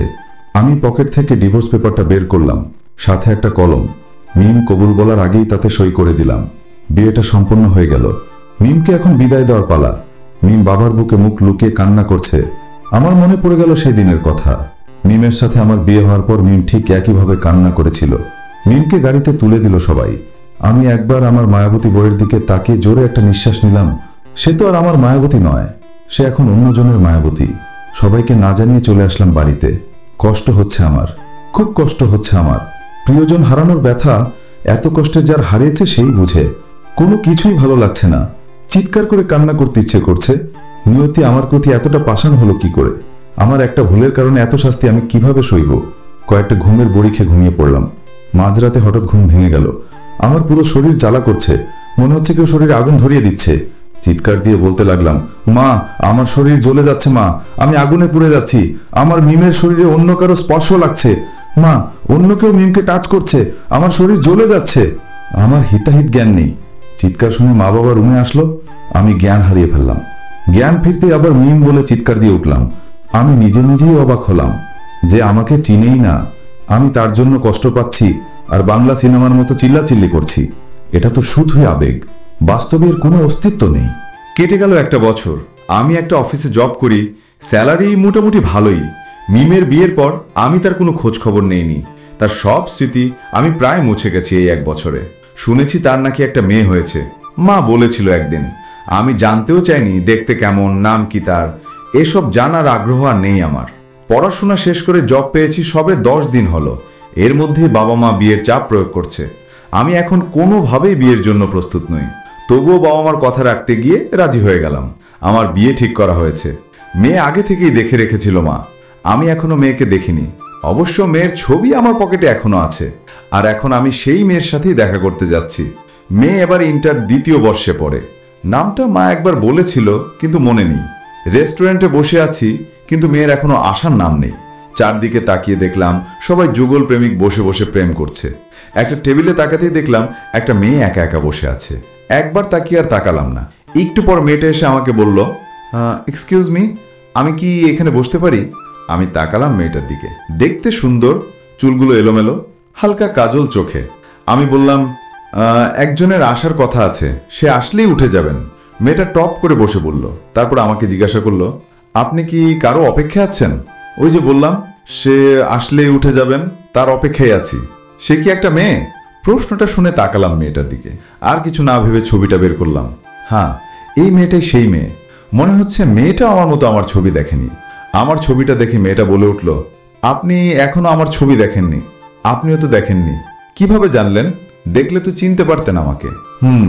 তারপর দুজনেই নীরব, কেউ কোনো কথা বলছি না। আমি এবার নীরবতা ভেঙে বলে উঠলাম, কি খাবেন বলেন? বলেই ওয়েটারকে ডাক দিলাম। মেয়েটা বলল, আপনি এত ব্যস্ত হবেন না, আমি এখানে খেতে আসিনি। তা না হয় বুঝলাম, কিন্তু কিছু তো খেতে হবে। রেস্টুরেন্টে তো কেউ এমনি এমনি বসে থাকতে দিবে না। আমি ওয়েটারকে বললাম 2টা কফি দিতে। তারপর মেয়েটার দিকে তাকিয়ে বললাম, কফি খান তো? মেয়েটা মাথা নাড়ালো। আমি আবারও বললাম, আপনি কি যেন বলার জন্য ডেকেছেন, বলুন। মেয়েটা ভ্রু কুঁচকে তাকিয়ে বলল, আমার নাম ইরা, আপনি আমার নাম ধরে ডাকতে পারেন। আর আমি এখানে আপনাকে কিছু বলার জন্য আসিনি, জাস্ট দেখা করার জন্য এসেছি। কিন্তু মা যে বলল আপনি কি যেন ইম্পর্টেন্ট কথা বলবেন আমাকে। আপনার মা হয়তো আপনাকে মিথ্যে বলেছে। হতে পারে। বাই দ্য ওয়ে, আমার নাম আকাশ। আপনিও চাইলে আমার নাম ধরে ডাকতে পারেন। তার আর দরকার হবে না, আপনি আমার সিনিয়র। আমি ইরাকে পর্যবেক্ষণ করতে লাগলাম। মেয়েটাকে দেখেই বোঝা যাচ্ছে মেয়েটা আমাকে কিছু বলতে চায়, কিন্তু ভয়ে আর না হয় লজ্জায় বলতে পারছে না। এদিক ওদিক তাকিয়ে ওসখোস করছে মেয়েটা। কথা বলার এক পর্যায়ে কফি চলে আসলো। কফিতে চুমুক দিয়ে আমি বললাম, আপনি কি কোনো বিষয়ে আপসেট? না, আমি ঠিক আছি। আপনাকে দেখে তা বোঝা যাচ্ছে না। আমার মনে হয় আপনি আমাকে কিছু বলতে চান, হয়তো নিজস্ব কোনো প্রবলেমের কারণে বলতে পারছেন না। তেমন কিছুই না, আপনি ভুল ভাবছেন। আমি আর কথা বাড়ালাম না। যখন বলতে চায় না তখন জোর করে লাভ নেই। কফি শেষ করে উঠে পড়ল ইরা। আমিও উঠলাম। বিলটা দিয়ে বাইকে উঠে বললাম, চলুন আপনাকে পৌঁছে দিয়ে আসি। না, তার দরকার হবে না, আমি একাই চলে যাব। আমি একটু ভয় দেখানোর চেষ্টা করলাম। কি বলছেন আপনি? রাস্তায় কত বখাটে ছেলে ঘুরে বেড়ায় জানেন? আপনি একা বিপদে পড়তে পারেন। ইরা বাজ খাই গলায় বলল, আমাকে নিয়ে আপনার চিন্তা করতে হবে না, বলেই সামনে হাঁটা শুরু করলো। আমি বাইকটা স্টার্ট দিতেই একটা রিক্সায় উঠে পড়লো ইরা। আমিও চলে আসলাম বাড়ি। বাড়িতে আসতেই মার প্রশ্ন, দেখা করেছিস বাবা ইরার সাথে? করেছি। কেমন লাগলো তোর ইরাকে? আমি কি তাকে খেয়েছি নাকি বলবো কেমন লাগছে? এভাবে কথা বলছিস কেন? আমি বলতে চেয়েছিলাম তোর পছন্দ হয়েছে কিনা। আমার পছন্দের দাম আছে তোমাদের কাছে। আমি পছন্দ করলেই বাকি আর না করলেই বাকি। তোমরা তো আমাকে জোর করেই বিয়ে দিয়ে দিবে। যত সব আজেরা পেঁচাল। বলেই হনহন করে চলে আসলাম রুমে। রাতে খাওয়া শেষ করে ঘুমিয়ে পড়লাম। সকালবেলা খাবার টেবিলে বসে খাওয়া শুরু করছি, এমন সময় ফোনটা বেজে উঠল। ফোনটা হাতে নিয়ে রিসিভ করতেই ওপাশ থেকে মিমের বাবা বলে উঠল, বাবা আকাশ, তুমি কোথায়? তোমার বাবার ফোনে ফোন দিচ্ছি কিন্তু ধরছে না। কেন, কি হয়েছে মামা? মিমের অবস্থা খুব খারাপ। তুমি তোমার মা বাবা সহ যত তাড়াতাড়ি সম্ভব হাসপাতালে চলে আসো। মিমের নাম শুনতে বুকটা কেমন ধুক করে উঠল। অবাক হয়ে জিজ্ঞাসা করলাম, কি হয়েছে মিমের? মিম অ্যাক্সিডেন্ট করেছে। মামার মুখে কথাটা শুনে আমার বাকশক্তি হারিয়ে যাচ্ছে। আমার মুখ দিয়ে কোনো কথা বের হচ্ছে না। কেন জানি বুকটা হাহাকার করে উঠছে। বাবা মার থেকে ফোন কিনে নিয়ে কথা বলতে লাগলেন। আমি ঠায়ে বসে রইলাম। কথা বলা শেষে বাবা মাকে আর মাকে বলল রেডি হতে তাড়াতাড়ি হাসপাতালে যেতে হবে। মা মিমের অ্যাক্সিডেন্টের কথা শুনেনি কান্না শুরু করে দিল। রেডি হয়ে গাড়ি বের করলাম। যত তাড়াতাড়ি সম্ভব হাসপাতালে যেতে হবে। অতীতের ব্যথা আবারও জাগ্রত হচ্ছে আমার, আমি সেটা বুঝতে পারছি। মিমের বিপদের কথা শুনে কেন জানি আমার মনের মধ্যে তুফান বয়ে যাচ্ছে। তাড়াতাড়ি করে হাসপাতালে চলে আসলাম। হাসপাতালে আসতেই মিমের বাবা আমার বাবার বুকে মুখ লুকালো, একদম ভেঙে পড়েছে। মেয়ের এরকম বিপদের দিনে ভেঙে পড়াটাই স্বাভাবিক। বাবা যথেষ্ট সান্ত্বনা দেওয়ার চেষ্টা করছে। আমি ছোট মার কাছে গিয়ে বললাম, আম্মু, মিমের অ্যাক্সিডেন্ট হলো কি করে? ছোট মা কাঁদতে কাঁদতে জবাব দিলেন, জানি না বাবা, আমরা এই হাসপাতাল থেকে ফোন পেয়ে এখানে এসেছি। আর এসেই দেখি পুরোটা বলার আগেই কেঁদে দিল মা। আমি সান্ত্বনা দেওয়ার চেষ্টা করলাম, কিন্তু তাতেও লাভ হলো না। মিষ্টির কোলে মিমের মেয়েটা কান্না করছে। আমি সেদিকে এক নজর তাকিয়ে চোখ ফিরিয়ে নিলাম। চারদিকে তাকিয়ে দেখলাম, কিন্তু শাওনকে কোথাও খুঁজে পেলাম না। মাকে বললাম, আম্মু, শাওন কোথায়? ওকে তো দেখছি না। ও কি ডাক্তারের সাথে কথা বলছে? আম্মু কোনো কথা বলল না। আমি চলে আসলাম ডাক্তারের রুমে, কিন্তু ডাক্তার নেই। মিমকে ইমার্জেন্সিতে নেওয়া হয়েছে, সম্ভবত ডাক্তার ওখানেই আছে।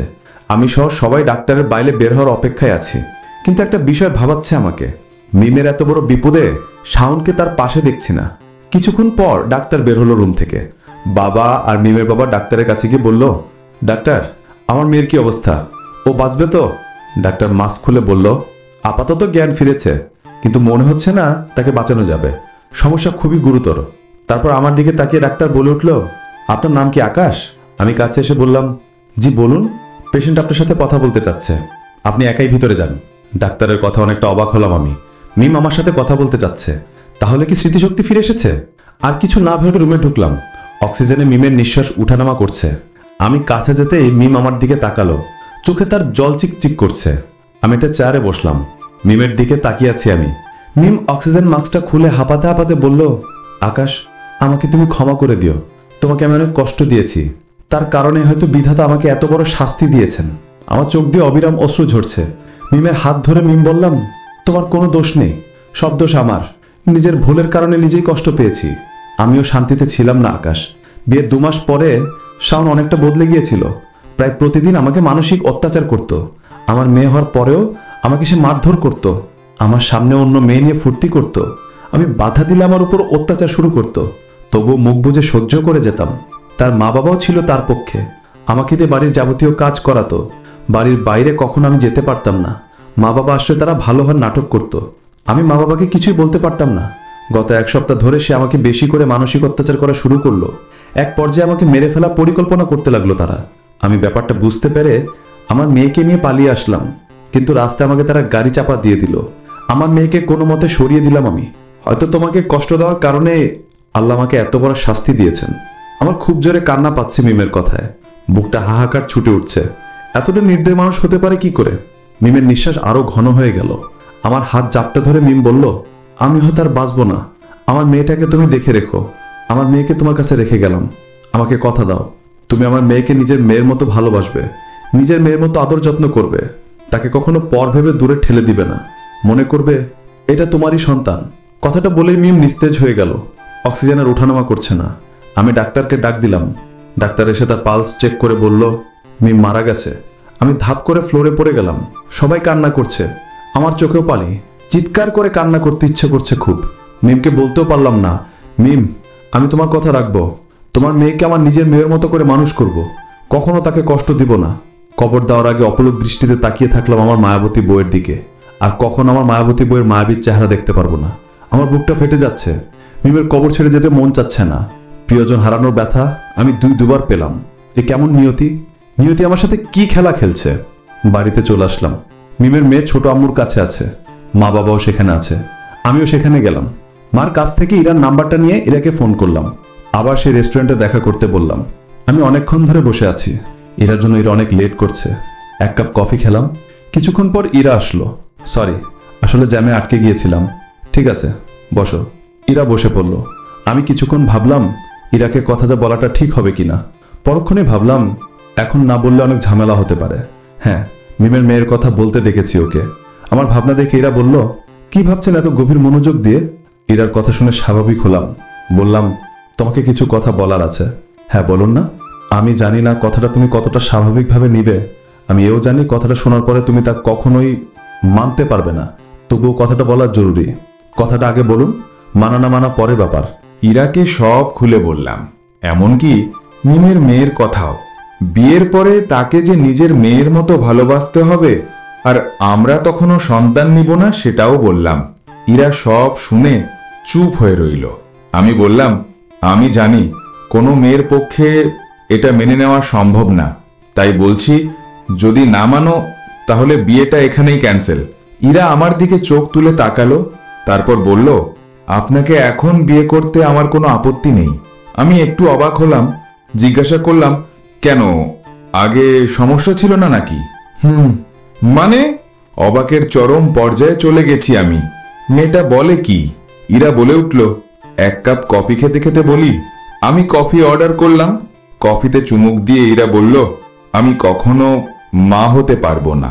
কথাটা শুনেই আমি আঁতকে উঠলাম। ভ্রু কুচকে জিজ্ঞাসা করলাম, কেন? ইরা কফিতে আরো একবার চুমুক দিয়ে বলল, খুব ছোটবেলায় আমার একটা ছোট্ট অপারেশন হয়েছিল, আর তাতেই আমার মাতৃগর্ভে একটা সমস্যা হয়ে যায়। যখন আমি বড় হই তখন বান্ধবীদের সবার পিরিয়ড হওয়ার কথা শুনতাম। আমি তখনও জানতাম না পিরিয়ড কি। যখন জানতে পারলাম পিরিয়ডের মাধ্যমে সন্তান জন্ম দেওয়ার ক্ষমতা লাভ করে একটা মেয়ে, আর প্রতিটা মেয়েরই পিরিয়ড হয়, তখন ব্যাপারটা ভাবনায় ফেলে আমাকে। আমিও তো একটা মেয়ে, আমার কেন পিরিয়ড হয় না? বিষয়টা জানার জন্য ডাক্তারের শরণাপন্ন হলাম। ডাক্তার চেক আপ করে বললেন, আমি কখনো মা হতে পারবো না। অনেকটা কষ্ট হয়েছিল সেদিন। এই বিষয়টা আমি ছাড়া আর কেউ জানে না, এমনকি আমার বাবা মাও না। মেয়ে বড় হয়েছে, তাকে বিয়ে দেওয়া বাবা মায়ের কর্তব্য। আমার বাবা মা সেই কর্তব্য পালনে ব্যস্ত হয়ে গেল, আমার বিয়ে ঠিক করলো। আমি জানি কোনো ছেলেই আমার সমস্যার কথা জানতে পারলে আমাকে বিয়ে করতে চাইবে না, তাই আমি ছেলেটার সাথে কথা বলি। ছেলেটা সব শুনে বিয়েটা ভেঙে দেয়। এভাবে অনেকটা বিয়ে ভেঙে গেল। শেষে আপনার সাথে আবার বিয়ে ঠিক হলো। আপনার সাথেও কথা বলার জন্য ডাকলাম, কিন্তু আপনাকে দেখে মনে হলো বিয়েতে আপনি রাজি নন, তাই প্রথমেই কথাটা বলতে পারলাম না। ভাবলাম কদিন পরে যখন বিয়েতে রাজি হবেন তখনই বলবো। কিন্তু আজ যখন আপনি নিজেই বললেন আমরা সন্তান নিব না, আমাদের সন্তান আছে, তখনই অনেকটা খুশি হলাম। আমি হাঁ হয়ে ইরার দিকে তাকিয়ে থাকলাম। নিয়তি আমার সাথে আসলেই গেম খেলছে। সে চায় মিমের মেয়েটা তার মায়ের আদরেই মানুষ হোক। ইরার কথাটা শোনার পর আমারও একটু কষ্ট হলো, তবুও মনকে সান্ত্বনা দিলাম, মিমের কথা আমাকে রাখতেই হবে। কখনো তার মেয়েকে আমি কষ্ট দিব না। 2 বছর হলো আমাদের বিয়ে হয়েছে। ইরা মায়া আমার মেয়েকে অনেক ভালোবাসে, সবসময় চোখে হারায়। বউ হিসেবে ইরা আমার বাবা মায়ের কাছেও প্রিয়। আজকে মায়ের জন্মদিন, বাড়ি ভর্তি মেহমান, সবাই কেক কাটার অপেক্ষায় আছে। এমন সময় মায়া বলে উঠল, বাবাই, আমার নাম কে রেখেছে? আমি মায়াকে কোলে নিয়ে বললাম, আমি রেখেছি মামুনি। কেন, পছন্দ হয়নি তোমার? মায়া আমার কালে একটা আদর খেয়ে বলল, খুব পছন্দ হয়েছে।